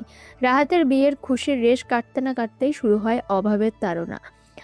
পাওনাদাররা দরজায় কড়া নাড়তে শুরু করে, আর রাহাত, সে এখন মদ আর জুয়ায় ডুবে বাস্তবতা ভুলতে চাইছে। ইরফান কিন্তু সাইমাকে ভুলেনি। সে আড়ালে থেকে সাইমার প্রতিটি পদক্ষেপ নজরে রেখেছে। সাইমা যখন না খেয়ে দিন কাটিয়েছে, ইরফান তখনও নিজের মুখে খাবার তোলেনি। সাইমা যখন বাসে ধাক্কা খেয়েছে, ইরফানের এসি গাড়িতে বসে থেকেও দম বন্ধ হয়ে এসেছে। সে চেয়েছে সাইমা স্বাবলম্বী হোক, কিন্তু সাইমাকে রক্ষা করার জন্য আজ সে তাকে নিজের অফিসে নিয়ে এসেছে, তার চোখের সামনে রাখার জন্য, যদিও এক অদৃশ্য দেওয়ালের আড়াল থেকে। এই 1 মাসে ভালোবাসা পরিণত হয়েছে অভিমানে, আর অবহেলা পরিণত হয়েছে প্রতিশোধের বারুদে। একদিন সকাল 9টা, ঢাকার ব্যস্ততম সকাল। চারদিকে গাড়ির হর্ন, মানুষের কোলাহল আর ধুলোবালি।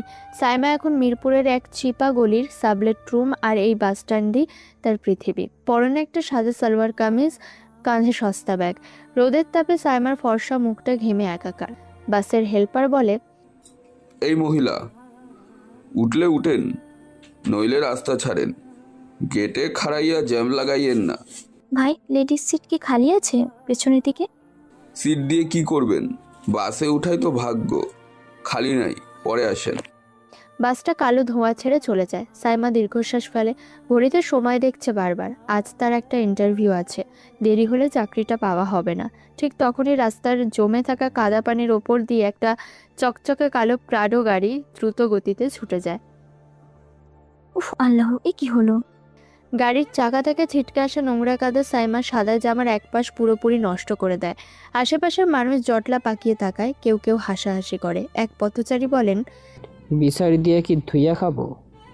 ম্যাম, সাইডে গিয়ে টিস্যু দিয়া মুইসের লন, নইলে দাগ বইসা চাইবো। এই যে ভাই, গাড়িটা থামান। চোখে দেখেন না মানুষ দাঁড়িয়ে আছে? সাইমা চিৎকার করলেও কাঁচ তোলা এসি গাড়িটা থামে না, শুধু গতি একটু কমে, তারপর আবার ভিড়ের মধ্যে মিশে যায়। গাড়ির পেছনের সিটে বসে আছে ইরফান। তার চোখে এখন আর সেই গ্রামের ছেলের সরলতা নেই। পরনে ইতালিয়ান নেভি ব্লু স্যুট, চোখের রেভেন সানগ্লাস। সেই রিয়ার ভিউ মিররে সাইমার কান্না ভেজা মুখটা দেখছে। তার হাতের মুঠো শক্ত হয়ে আছে। স্যার, ব্রেক কষব? ম্যামের গায়ে কাদা লেগেছে। না, গাড়ি থামিও না, সোজা চলে যাও। জি স্যার, কিন্তু মেয়েটা তো খুব বিপদে পড়লো মনে হয়। শফিক, ইমোশন দিয়ে ঢাকা শহর চলে না। তুই বরং একটা কাজ করো, এখনই উবার অ্যাপে একটা প্রিমিয়াম রাইড বুক করো। Pick up point Farmgate, drop location Gulshan 2, Skyline Tower. ড্রাইভারকে বলবে প্যাসেঞ্জারকে যেন বলে এটা কোম্পানির কমপ্লিমেন্টারি রাইড। জি স্যার, করছি। কিন্তু ম্যাম যদি সন্দেহ করে? করবে না, তুমি শুধু বলবে ইন্টারভিউ ক্যান্ডিডেটদের জন্য একটা স্পেশাল অ্যারেঞ্জমেন্ট। আর হ্যাঁ, আমার নাম যেন কোনোভাবেই না আসে, মনে থাকবে? জি স্যার। ইরফান সিটে হেলান দিয়ে চোখ বন্ধ করে। সানগ্লাসের আড়ালে তার চোখের কোণে জমে থাকা জল কেউ দেখতে পায় না। সে সাইমাকে কষ্ট দিতে চায় না, কিন্তু তাকে এই আগুনের ওপর দিয়ে হাঁটতেই হবে। কারণ ইরফান জানে, পুরো খাঁটি হওয়া ছাড়া এই শহরে সাইমা টিকতে পারবে না। এখন আমি এই অবস্থায় ইন্টারভিউ দিতে যাব কিভাবে? আল্লাহ, তুমি কেন আমার পরীক্ষা নিচ্ছ? সাইমা যখন টিস্যু দিয়ে জামা পরিষ্কারের বৃথা চেষ্টা করছে, ঠিক তখনই একটা সাদা এসি গাড়ি তার সামনে এসে থামে। ড্রাইভার গ্লাস নামিয়ে সাইমার নাম ধরে ডাকে। সাইমা অবাক হয়ে তাকায়। অচেনা শহরে এভাবে গাড়ি এসে নাম ধরে ডাকাটা অলৌকিক ছাড়া কিছুই নয়। দুপুর 12টা, স্কাইলাইন গ্রুপের কাঁচ ঘেরা বিশাল বহুতল ভবন। নিচতলার রিসেপশনে ঝকঝকে পরিবেশ। সাইমা তার জামার দাগটা ওড়না দিয়ে ঢেকে জড়সড় হয়ে বসে আছে। আশেপাশের স্মার্ট এমপ্লয়িরা তাকে আর চোখে দেখছে। সাইমা ভাবছে, এত বড় কোম্পানিতে তার মতো সাধারণ গ্র্যাজুয়েটের চাকরি হওয়াটা স্বপ্নের মতো। সাইমা, আপনি কি ভিতরে যাবেন? আইসিআর এইচআর ম্যানেজার মিস্টার হাসপাতাল আপনার জন্য ওয়েট করছেন। Floor number 15। ধন্যবাদ আপু। আচ্ছা, আমার ইন্টারভিউটা কি খুব কঠিন হবে? আমি আসলে মেন্টালি প্রিপেয়ার্ড না। চিন্তা হবে না, ব্যাগ প্যাকে সিলেক্ট করুন, তাকে ইন্টারভিউ লাগে না।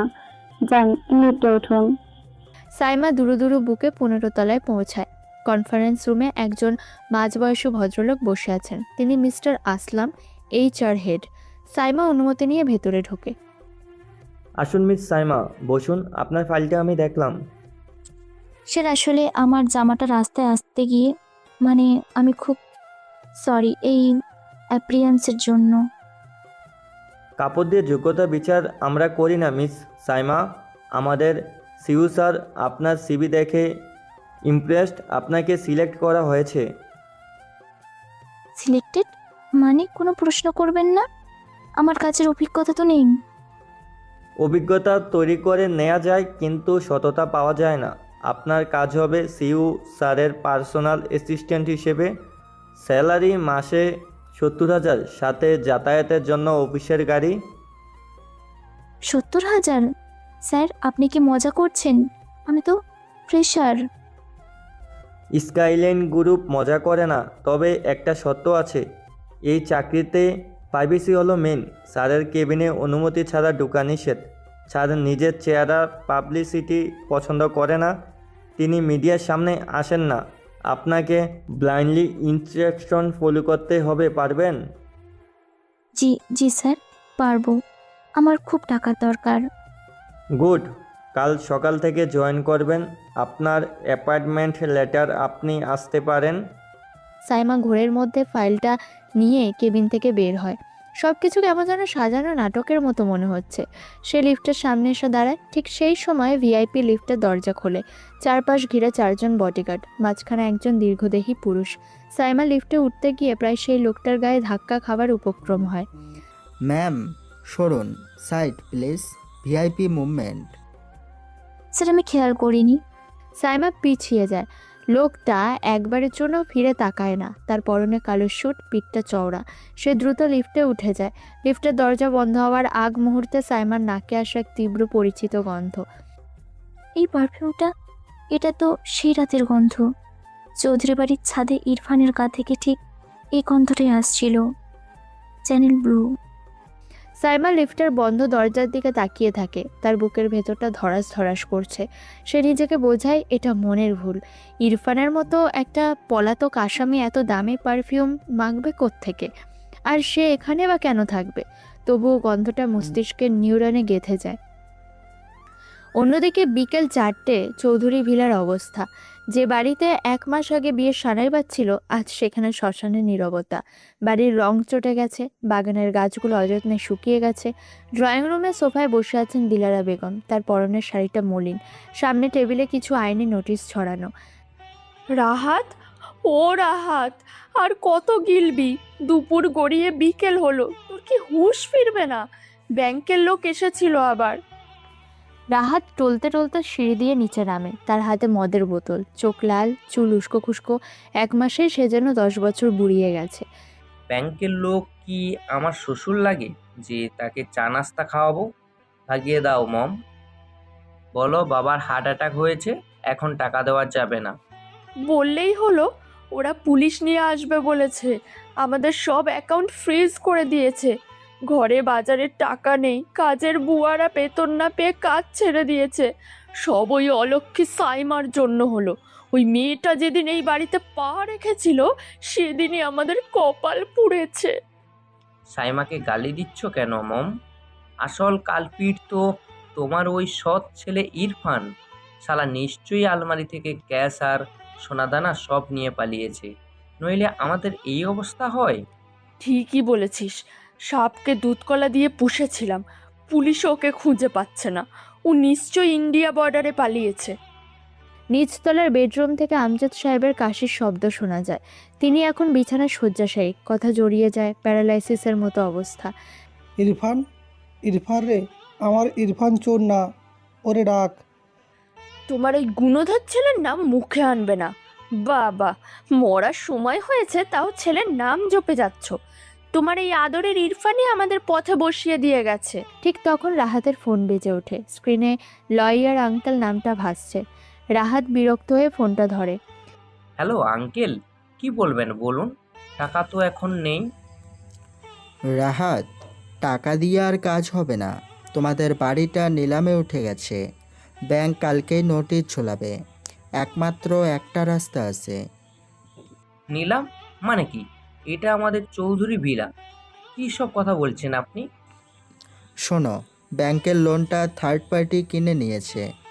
এখন এই বাড়ির মালিকানা দাবি করছে স্কাইলাইন গ্রুপ। তাদের সিইও মিস্টার রায়হান চৌধুরী যদি দয়া করেন, একমাত্র তবেই তোমরা সময় পাবে। তোমরা আজই ঢাকায় যাও, মিস্টার রায়হানের পায়ে ধরো গিয়ে। উনি ছাড়া তোমাদের বাঁচানোর কেউ নেই। ভিক্ষা হোক আর যাই হোক, এই বাড়ি আমি ছাড়বো না। রাহাত, আজই গাড়ি বের কর, আমরা ঢাকায় যাব। দেখি এই রায়হান সাহেব কত বড় লাট সাহেব। আমার বাপের বাড়ির পরিচয় দিলে সোজা হয়ে যাবে। দিলারা বেগম জানেন না তিনি যার কাছে দয়া চাইতে যাচ্ছেন সে আর কেউ নয়, তারই এক সময় লাথি মেরে বের করে দেওয়া সৎ ছেলে। ভাগ্যের চাকা ঘুরে গেছে, এখন শিকারী নিজেই শিকারের ফাঁদে পা দিতে চলেছে। অন্যদিকে রাত 10টায় স্কাইলাইন গ্রুপের অফিস, পুরো অফিস ফাঁকা, শুধু 15 তলায় একটা লাইট জ্বলছে। সাইমা তার ডেস্কে বসে কাজ করছে। আজ জয়নিংয়ের প্রথম দিনেই কাজের পাহাড়। সে খুব ক্লান্ত, কিন্তু বাড়ি যাওয়ার উপায় নেই। বস এখনো অফিসেই আছে, যদিও সাইমা তাকে সারাদিনে একবারও দেখেনি। কি অদ্ভুত লোক রে বাবা, সারাদিন ঘরের ভিতরে বসে থাকে, না বের হয় না কাউকে ঢুকতে দেয়, শুধু মেল আর ইন্টারকমে ইনস্ট্রাকশন দেয়। মানুষটা রোবট উনি। হঠাৎ সাইমার ডেস্কের ইন্টারকম বেজে ওঠে। সাইমা চমকে রিসিভার তোলে। মিস সাইমা। জি স্যার, বলুন। পেন্ট্রি থেকে 1 কাপ স্ট্রং ব্ল্যাক কফি নিয়ে আমার কেবিনে আসুন, চিনি ছাড়া। আর শুনুন। জি স্যার। ঘরে ঢোকার সময় লাইট চালাবেন না। আমার মাইগ্রেনের ব্যথা, আলো সহ্য হচ্ছে না। দরজাটা হালকা করে ভেজানো আছে। জি আচ্ছা স্যার, আনছি। সাইমা কফি মেকার থেকে ধোঁয়া ওঠা ব্ল্যাক কফি মগে ঢালে। তার হাত কাঁপছে। অন্ধকার কেবিনে অচেনা বসের সামনে যাওয়াটা কেমন যেন ভুতুড়ে লাগছে। সে ট্রে হাতে ধীর পায়ে বিশাল কেবিনের দরজার সামনে দাঁড়ায়। একটু টোকা দিয়ে ভেতরে ঢোকে। কেবিনের ভেতর পুরো ঘর অন্ধকার, শুধু জানালার কাঁচ ভেদ করে বাইরের শহরের নিয়ন আলো এসে মেঝের কার্পেটে পড়েছে। বিশাল কাঁচের জানালার দিকে পিঠ দিয়ে একটা বড় রিভলভিং চেয়ারে একজন বসে আছে। তার চেহারা দেখা যাচ্ছে না, শুধু অবয়ব বোঝা যাচ্ছে। স্যার আপনার কফি। টেবিলের উপর রাখুন, শব্দ করবেন না। সাইমা অন্ধকারে আন্দাজ করে টেবিলের দিকে এগোয়। কার্পেটে তার হিলের কোণা আটকে যায়। ভারসাম্য হারিয়ে সাইমা হুমড়ি খেয়ে পড়তে নেয়। হাত থেকে কফির মগটা পড়ে যাওয়ার উপক্রম হয়। ঠিক সেই মুহূর্তে চেয়ারে বসা মানুষটা বিদ্যুৎ গতিতে ঘুরে দাঁড়ায়। অন্ধকারে একটা শক্ত হাত সাইমার বাহু খামচে ধরে, আরেক হাতে শূন্য থাকা কফির মগটা লুফে নেয়। 1 ফোঁটা কফিও নিচে পড়ে না। সাইমা ভয়ে জমে যায়। সে এখন বস মানুষটার একদম বুকের কাছে। সাবধানে চলাফেরা করবেন মিস সাইমা। অন্ধকারে হোঁচট খেলে তোলার মানুষ সবসময় পাবেন না। এই স্পর্শ, এই গলার স্বর, ভয়েস চেঞ্জার নেই এখন। সাইমার শরীরের প্রতিটা লোম দাঁড়িয়ে যায়। এই তো সেই কণ্ঠস্বর যা সে স্টেশনে শুনেছিল, ছাদে শুনেছিল। আপনি? সাইমা হাত বাড়ায় বসের মুখটা দেখার জন্য, কিন্তু বস ঝটকা দিয়ে তাকে ছেড়ে দেয় এবং আবার চেয়ার ঘুরিয়ে জানালার দিকে মুখ করে। কফি রেখে যান, আর কাল থেকে হিল জুতো পরে অফিসে আসবেন না, শব্দ হয়। আমি আপনাকে চিনি, আপনি প্লিজ আমার দিকে তাকান। আপনি কি ইরফান? ইরফান? কে ইরফান? আপনার কি মাথা খারাপ হয়েছে মিস সাইমা? আমি রায়হান চৌধুরী, আপনার বস। লিমিট ক্রস করবেন না। না, আমি ভুল শুনিনি। আপনার গলার স্বর, আপনার স্পর্শ। আপনি কেন লুকাচ্ছেন? সময় হলে সব জানবেন। এখন যান, গেট আউট। ধমক খেয়ে সাইমা কেঁপে ওঠে। সে আর সাহস পায় না দাঁড়ানোর। দ্রুত পায়ে কেবিন থেকে বেরিয়ে আসে। বাইরে এসে সে বুকে হাত দিয়ে জোরে জোরে শ্বাস নেয়। না, আমি পাগল হইনি। এই লোকটা ইরফান, কিন্তু ইরফান স্কাইলাইন গ্রুপের মালিক কিভাবে হবে? ও তো নিঃস্ব ছিল। এখানে নিশ্চয়ই কোনো বড় রহস্য আছে, আমি এটা বের করবই। কেবিনের ভেতরে ইরফান কফির মগটা হাতে নিয়ে জানালার দিকে তাকিয়ে আছে। শহরের আলোর প্রতিফলনে তার চোখে জল চিকচিক করছে। সে মগটা ঠোঁটে ছোঁয়ায়, যেখানে একটু আগে সাইমার আঙুল লেগেছিল। এক অদৃশ্য দেওয়াল এখন তাদের মাঝখানে, ক্ষমতা, রহস্য আর প্রতিশোধের দেওয়াল। পরের দিন সকাল 11টা, স্কাইলাইন টাওয়ারের বিশাল রিসেপশন লবিতে থমথমে পরিবেশ। কাঁচের দেয়াল দিয়ে রোদের আলো এসে পড়লেও দিলারা বেগমের মুখে এখন অমাবস্যার অন্ধকার। তিনি একটা হুইল চেয়ার ঠেলছেন, যাতে বসে আছেন আমজাদ সাহেব। পাশে রাহাত অস্থিরভাবে পায়চারি করছে। তাদের পরনে দামি পোশাকের জৌলুস এখন ফিকে হয়ে গেছে।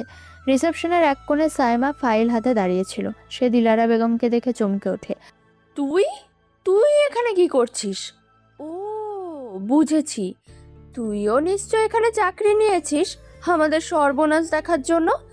তোর জন্যই তো আমাদের এই অবস্থা, অপয়া মেয়ে। আপনারা এখানে কেন এসেছেন আন্টি? এটা অফিস, কোনো ঝগড়ার জায়গা না। প্লিজ সিন ক্রিয়েট করবেন না। সিন ক্রিয়েট করছি আমরা? আমাদের বাড়ি কেড়ে নিয়েছিস, এখন জ্ঞান দিচ্ছিস? তোর ওই চরিত্রহীনতার অপবাদের জন্যই তো সমাজ আমাদের একঘরে করেছে। চল তো এখান থেকে। তোর বস কোথায়? তাকে গিয়ে বলবো তুই একটা ফ্রড।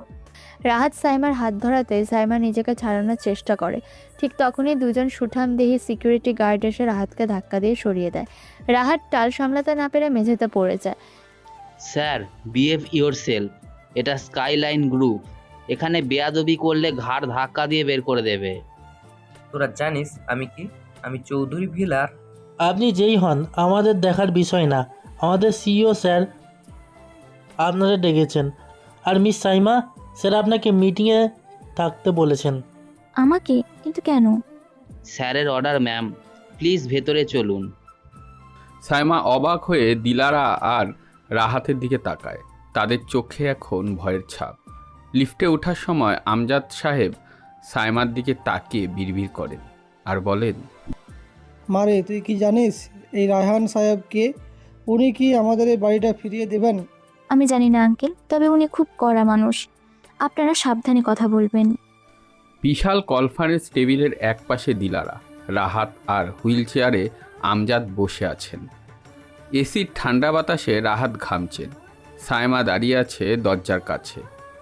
ঘরের পরিবেশে পিনপন নীরবতা। হঠাৎ প্রধান দরজা খুলে যায়। বুটের খটখট আওয়াজ তুলে চারজন বডিগার্ডের সাথে প্রবেশ করে সিইও। সে সরাসরি চেয়ারে বসে না, জানলার দিকে মুখ করে দাঁড়িয়ে থাকে। ঠিক তখনই দিলারা বলে, স্যার, আমরা খুব বিপদে পড়ে এসেছি। আমাদের বাড়িটা নিলামে উঠেছে, আপনি নাকি কিনে নিয়েছেন। আমাদের একটু দয়া করুন বাবা, আমরা পথে বসে গেছি। স্যার, আমি রাহাত চৌধুরী। ওই বাড়িটা আমাদের বংশের ঐতিহ্য। প্লিজ স্যার, আমাদের একটু সময় দিন, আমরা সব টাকা শোধ করে দেব। সিইও কোনো উত্তর দেয় না। সে পকেট থেকে একটা চুরুট বের করে ধরায়। ধোঁয়া ছেড়ে সে ধীর লয়ে কথা বলে। বংশের ঐতিহ্য? যেই বংশ নিজের রক্তকে রাস্তায় ফেলে দেয়, তাদের আবার ঐতিহ্য কিসের? এই কণ্ঠস্বর শুনে আমজাদ সাহেব চমকে ওঠেন। দিলারা বেগম ভুরু কুঁচকে তাকান। সিইও আস্তে আস্তে চেয়ারটা ঘোরায়। সবার সামনে এখন ইরফান দাঁড়িয়ে, তার চোখে আগুনের ফুলকি। কি গো ছোট মা, চিনতে পারছো না? 12 বছর আগে যাকে লাথি মেরে বের করে দিয়েছিলে, আজ তার কাছে ভিক্ষা চাইতে এসেছো? ইরফান, তো তুই তুই এখানে? তো তো তো তুই আমাদের সিও? তুই রায়হান চৌধুরী? এটা কিভাবে সম্ভব? তুই তুই তুই তুই তো চোর ছিলি। চুপ! আর একবার চোর বললে জিভ টেনে ছিঁড়ে ফেলবো। আমি চোর নই, আমি এই সাম্রাজ্যের মালিক। আর তোমরা এখন আমার দয়ার ভিখারি। বাবা ইরফান, তুই বেঁচে আছিস? আমি জানতাম তুই ফিরে আসবি আমার খোকা। আবেগ দেখিও না বাবা। যেদিন ছোট মা আমাকে চাবুক দিয়ে মেরেছিল, সেদিন তোমার এই ভালোবাসা কোথায় ছিল? তুমি চুপ ছিলে। আজ কেন কথা বলছো? ইরফান, তুই আমাদের সাথে এমন করতে পারিস না। আমি তোর মা। মা? তুমি আমার মানো? তুমি একটা ডাইনি। আমার মাকে তিলে তিলে মেরেছো আর আমাকে এতিম করেছো। আজ আমি তোমার সব কেড়ে নেব। ইরফান একটা ফাইল টেবিলের উপর ছুঁড়ে মারে। ফাইলটা স্লাইড করে দিলারার সামনে গিয়ে থামে। এটা নাও, তোমাদের চৌধুরী ভিলার দলিল। আমি কিনে নিয়েছি। আজ থেকে তোমরা আমার ভাড়াটিয়া। যদি আমার শর্ত না মানো, তবে কালই রাস্তায় নামতে হবে। শর্ত? কি শর্ত? শর্ত একটাই, এই বাড়ির একটা ইটও আমার অনুমতি ছাড়া নড়বে না। আর তোমরা সবাই আমার গোলাম হয়ে থাকবে। রাজি? দিলারা বেগম অপমানে নীল হয়ে যান, কিন্তু তার করার কিছু নেই। ইরফানের চোখে এখন শুধু প্রতিশোধের নেশা। সাইমা এক কোণে দাঁড়িয়ে শুধু কাঁপছিল। সে বিশ্বাস করতে পারছে না তার চোখের সামনে কি ঘটছে। মিটিং শেষ, দিলারা আর রাহাত অপমানিত হয়ে চলে গেছে। সাইমা করিডোরে দাঁড়িয়ে ইরফানের পথ আটকে দাঁড়ায়। তার চোখে এখন আর ভয় নেই, আছে তীব্র অভিমান। মিটিং তো শেষ স্যার, এবার আমার হিসেবটা চুকিয়ে দিন। কিসের হিসাব সাইমা? আমি তো শুধু ওদের পাঠ দিচ্ছিলাম। ওদের পাঠ দিচ্ছিলেন আর আমাকে আমাকে কি পুতুল নাচ দেখাচ্ছিলেন? আপনি সব জানতেন ইরফান। আমি না খেয়ে মরেছি, বাসে ধাক্কা খেয়েছি, আর আপনি এই এসি রুমে বসে সব দেখেছিলেন। আমাকে চাকরি দেওয়া, সাহায্য করা, সব কি আপনার দয়া ছিল? আপনি আমাকেও কিনে নিয়েছেন। সাইমা, ভুল বোঝো না। আমি তোমাকে প্রোটেক্ট করতে চেয়েছিলাম। আমি চেয়েছিলাম তুমি নিজের পায়ে দাঁড়াও। আমার দয়া নয়, এটা তোমার প্রাপ্য ছিল। মিথ্যেবাদী! তুমি সেই রাতে পালিয়েছিলে কেন? আমি তোমার জন্য সবার কাছে ছোট হয়েছি। আমার বাবা মা আমাকে ত্যায্য করেছে শুধু তোমার জন্য। আর তুমি এখানে বসে প্রতিশোধের প্ল্যান করছিলে। সাইমা তার আইডি কার্ডটা ছিঁড়ে ইরফানের গায়ে মারে। সে চলে যেতে চায়। ইরফান দৌড়ে গিয়ে লিফটের সামনে তার হাত ধরে ফেলে। শোনো, আমি পালাইনি। আমাকে পালাতে বাধ্য করা হয়েছিল। সেই রাতে যদি আমি না পালাতাম, ওরা আমাকে মেরে ফেলতো। আর আমি মরে গেলে আমার মায়ের খুনের বিচার কে করতো? সাইমা, আমি এই সাম্রাজ্য করেছি শুধু একটা কারণে, ফিরে এসে সত্যটা প্রকাশ করার জন্য। আজ যা কিছু আমার, সব তোমার জন্য। তুমি ছাড়া আমার এই যুদ্ধের কোনো মানে নেই। আমার জন্য? তাহলে আমাকে এত কষ্ট দিলে কেন? কারণ সোনা আগুনে পুড়লেই খাঁটি হয়। আমি চেয়েছিলাম তুমি শক্ত হও, কিন্তু বিশ্বাস করো, তোমার প্রতিটি চোখের জলের ফোঁটা আমার বুকে তীরের মতো বিঁধেছে। ইরফান সাইমাকে জড়িয়ে ধরে। সাইমা প্রথমে বাধা দেয়, তার বুকে কিল মারে, কিন্তু ইরফানের শক্ত আলিঙ্গনে সে ভেঙে পড়ে। কান্নায় তার শরীর কাঁপতে থাকে। ইরফান তার মাথায় হাত বুলিয়ে দেয়। আর কান্না না, অনেক হয়েছে। এবার হাসার সময় এসেছে। এসো আমার সাথে। ইরফান সাইমাকে নিয়ে কেবিনে ঢোকে। রিমোট টিপে জানালার ব্লাইন্ডস নামিয়ে দেয়। ঘরটা অন্ধকার হয়ে যায়, শুধু এক ফালি আলো সাইমার মুখে পড়েছে। ইরফান টিস্যু দিয়ে সাইমার কাজল ধোঁয়া জল মুছে দেয়। আমি তোমাকে আর কখনো একা ছাড়বো না, প্রমিস। তুমি খুব খারাপ, আমাকে কষ্ট দিয়েছো। জানি, শাস্তি দাও আমাকে, যা খুশি করো। ইরফান সাইমাকে পাজাকোলা করে কনফারেন্স টেবিলের ওপর বসিয়ে দেয়। অফিসার ফর্মাল পরিবেশ হঠাৎ চরম ঘনিষ্ঠ হয়ে ওঠে। ইরফান সাইমার দু পায়ের মাঝখানে দাঁড়িয়ে তার কোমরে হাত রাখে। সাইমা ইরফানের চুলে হাত ডুবিয়ে দেয়। তাদের নিঃশ্বাস একে অপরের মুখে লাগছে। তোমার এই চোখ দুটো আমাকে পাগল করে দেয় সাইমা। আমি সব ছাড়তে পারি, কিন্তু তোমাকে না। ইরফান। ইরফান সাইমার গলায় মুখ ডোবায়। সাইমা শিহরিত হয়ে ইরফানের কোট খামচে ধরে। দীর্ঘদিনের জমে থাকা অভিমান আর ভালোবাসা একাকার হয়ে যায়। ইরফান সাইমার শার্টের ওপরের বোতামটা আলগা করতে সাইমা তার হাত ধরে থামিয়ে দেয়। দাঁড়াও, আগে সব সত্যি বলো। তোমার মা তোমাকে কি সত্যি খুন করা হয়েছিল? তুমি তখন বললে। হ্যাঁ সাইমা, আমার মাকে স্বাভাবিক মৃত্যু দেওয়া হয়নি, তাকে বিষ দিয়ে মারা হয়েছিল। আর সেই বিষ কে দিয়েছিল জানো? আমার ওই সৎ মা। আর তোমার বাবা, তিনি কি জানতেন? সেটাই তো আজ রাতে প্রমাণ হবে। আজ রাতেই সব মুখোশ খুলে দেব। তুমি থাকবে আমার সাথে? আমি তোমার ছায়া হয়েই থাকবো ইরফান। চলো শেষ দেখে আসি গিয়ে। শেষ মানে? চলো আমার সাথে। পরের দিন রাত 12টা। আমজাদ সাহেবের বেডরুম, চৌধুরী ভিলা। পুরো চৌধুরী ভিলা নিস্তব্ধ। পুলিশ ঘিরে রেখেছে বাড়ি। ইরফান, সাইমা এবং পুলিশ অফিসার আমজাদ সাহেবের ঘরে প্রবেশ করে। দিলারা আর রাহাতকে দিনের বেলাতেই পুলিশ কাস্টাডিতে নিয়ে গিয়েছিল, কিন্তু ইরফান তাদের এই ঘরে আনতে বলেছে। আমজাদ সাহেব বিছানায় শুয়ে কাঁপছেন। ইরফান ল্যাপটপ অন করে প্রজেক্টরে একটা ভিডিও চালায়।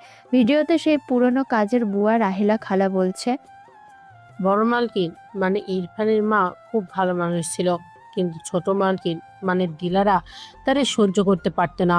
আমি নিজ চোখে দেখছি ছোট মালকিন দুধের গ্লাসে সাদা পাউডার মিশাইছে। আমি যখন কইলাম ওটা কি, তখন উনি আমারে ধমক দিয়ে কইল, চুপ থাক, নাইলে তোর চোখ তুইলা নিমো। আর সেই বিষের প্যাকেট আমজাদ সাহেব নিজ বাজার থেকে আনছিল। এই কথা শুনে সাইমা চমকে ওঠে। ইরফান স্তব্ধ হয়ে যায়। সে জানতো দিলারা খুন করেছে, কিন্তু বাবা জড়িত ছিল এটা সে বিশ্বাস করতে পারছিল না। বাবা, তুমি মাকে মারার জন্য বিষ এনেছিলে? কেন বাবা? মা তো তোমাকে অনেক ভালোবাসতো। না না ইরফান, আমি জানতাম না ওটা বিষ। দিলারা আমাকে বলেছিল ওটা ঘুমের ওষুধ। তোর মা ব্যথায় খুব কষ্ট পাচ্ছিল। দিলারা বলল একটু কড়া ঘুমের ওষুধ দিলে শান্তি পাবে। আমি শুধু তাকে শান্তি দিতে চেয়েছিলাম। আমি কাপুরুষ হতে পারি, কিন্তু খুনি নই বাবা। মিথ্যা কথা। তুমি জানতে দিলারা মাকে সহ্য করতে পারে না, তাও তুমি তার হাতে ওষুধ তুলে দিলে। এটা খুন বাবা, ঠান্ডা মাথার খুন। পুলিশ দিলারা আর রাহাতকে হাতকড়া পরিয়ে ঘরে নিয়ে আসে। দিলারার চুল এলোমেলো, কিন্তু তার চোখে এখনো অহংকার। কি নাটক করছিস ইরফান? তোর বাপের দোষ আমার ঘাড়ে চাপাচ্ছিস? নাটক শেষ ছোট মা। রাহেলা খালার জবানবন্দি আর ফরেন্সিক রিপোর্ট সব প্রমাণ আছে। তুমি শুধু মাকে মারোনি, তুমি আমাকেও মারতে চেয়েছিলে। হ্যাঁ হ্যাঁ, আমি মেরেছি। কেন মারবো না? তোর বাবা সারা জীবন তোর মায়ের ছবি বুকে নিয়ে ঘুমাতো। আমি ছিলাম শুধু তার ভোগের বস্তু, আর তোর মা ছিল তার দেবী। আমি সহ্য করতে পারিনি। আমি চেয়েছিলাম তোদের বংশ নির্বংশ করতে। মম, তুমি কি বলছো এসব? তুমি খুনি? শুনলে তো বাবা, তোমার প্রিয় স্ত্রী কি বলছে। তোমার দুর্বলতার সুযোগ নিয়েও আমাদের জীবন শেষ করে দিয়েছে। ইরফান পুলিশ অফিসারের দিকে তাকায়। অফিসার নিয়ে যান এদের, তবে আমার একটা অনুরোধ, এদের যেন ফাঁসি না হয়। আমি চাই এরা তিলে তিলে মরুক, জেলের ভাত খেয়ে বেঁচে থাকুক, আর দেখুক আমি কিভাবে এই সাম্রাজ্য চালাই। তোর অভিশাপ লাগবে ইরফান, তুই সুখী হতে পারবি না। পুলিশ দিলারাকে টেনে হিঁচড়ে নিয়ে যায়। রাহাতও মাথা নিচু করে চলে যায়। রাত 1টা, সব কোলাহল শেষ। পুলিশ চলে গেছে। ইরফান ছাদে একা দাঁড়িয়ে আছে, তার হাতে মায়ের সেই পুরনো শাড়িটা। সাইমা ধীর পায়ে তার পেছনে এসে দাঁড়ায়। সব শেষ সাইমা, কিন্তু শান্তি পাচ্ছি না। বাবা যে পরোক্ষভাবে হলেও জড়িত ছিল, এটা আমি মানতে পারছি না। আমার মা বাবাকে এত বিশ্বাস করতো। ইরফান, একটা কথা আমি তোমাকে কখনো বলিনি। সেটাতে তোমার ঘরে আমি শুধু ফাইলের কাগজ দেখিনি, আমি ট্রাঙ্কের নিচে একটা ডায়েরিও পেয়েছিলাম। এটা তোমার মায়ের লেখা। সাইমা ব্যাগ থেকে একটা জীর্ণ ডায়েরি বের করে। ইরফান অবাক হয়ে ডায়েরিটা হাতে নেয়। শেষ পাতাটা পড়ো। ইরফান কাঁপতে কাঁপতে পাতা উল্টায়। সেখানে লেখা, আজ দিলারা আমাকে হুমকি দিয়েছে। সে বলেছে আমি যদি নিজে না মরি, তবে সে আমার ইরফানকে বিষ দিয়ে মারবে। ও আমার দুধে বিষ মেশাবে জানি। আমি সব জেনেও খাবো, কারণ আমার জীবন দিয়ে যদি আমার খোকা বাঁচে তবে তাই হোক। আমজাদ হয়তো জানে না ওটা বিষ, ও ভাবছে ঘুমের ওষুধ। ওকে কেউ দোষ দিও না, ও খুব বোকা, খুব ভালো মানুষ। আমার ইরফানকে বাঁচাতে আমি পৃথিবী ছাড়তে পারি। ও যেন কখনো ওর বাবাকে ঘৃণা না করে। ইরফান ডায়েরিটা বুকে জড়িয়ে কান্নায় ভেঙে পড়ে। সে এতদিন ভুল প্রতিশোধের আগুনে জ্বলেছে। তার মা আসলে আত্মহত্যা করেছিল তাকে বাঁচানোর জন্য, আর বাবা ছিল নির্দোষ, শুধু পরিস্থিতির শিকার। মা, তুমি কেন এমন করলে? আমাকে কেন বললে না? আমি তোমাকে নিয়ে পালিয়ে যেতাম মা। তিনি মা ইরফান, মায়ের ভালোবাসা কোনো যুক্তির ধার ধারে না। ভোর 5টায় পূব আকাশে নতুন সূর্য উঠছে। অন্ধকারে চাদর সরে গিয়ে ভোরের আলো ফুটছে। ইরফান বাবার ঘরে গিয়ে আমজাদ সাহেবকে জড়িয়ে ধরে ক্ষমা করে দিয়েছে। বাবা ছেড়ে দীর্ঘ 12 বছরের দূরত্ব ঘুচে গেছে কান্নার নোনা জলে। ইরফান এখন গাড়ির কাছে দাঁড়িয়ে আছে। সাইমাও তৈরি ঢাকায় ফেরার জন্য। সাইমা, শুনছো? বলো। ইরফান সাইমার সামনে হাঁটু গেড়ে বসে। পকেট থেকে একটা সাধারণ আংটি বের করে। কোনো হীরা বা সোনার আংটি নয়, এটা তার মায়ের হাতের পুরনো ক্ষয়ে যাওয়া আংটি। এই অবহেলিত রাজপুত্রে কি কোনো রানী হবে? আমার কোনো রাজ্য নেই, শুধু এই ভাঙা মনটা আছে। নেবে? রানী তো কবেই হয়ে গিয়েছি ইরফান। যেদিন তুমি আমার সম্মান বাঁচাতে স্টেশনে গুন্ডাদের সামনে দাঁড়িয়েছিলে। রাজ্য দিয়ে কি করব? রাজা পাশে থাকলেই হবে। সাইমা হাত বাড়িয়ে দেয়। ইরফান পরম মমতায় আংটিটা সাইমার আঙুলে পরিয়ে দেয়। ভোরের প্রথম আলো তাদের দুজনের ওপর এসে পড়ে। তারা একে অপরের হাত ধরে নতুন দিনের দিকে তাকিয়ে থাকে।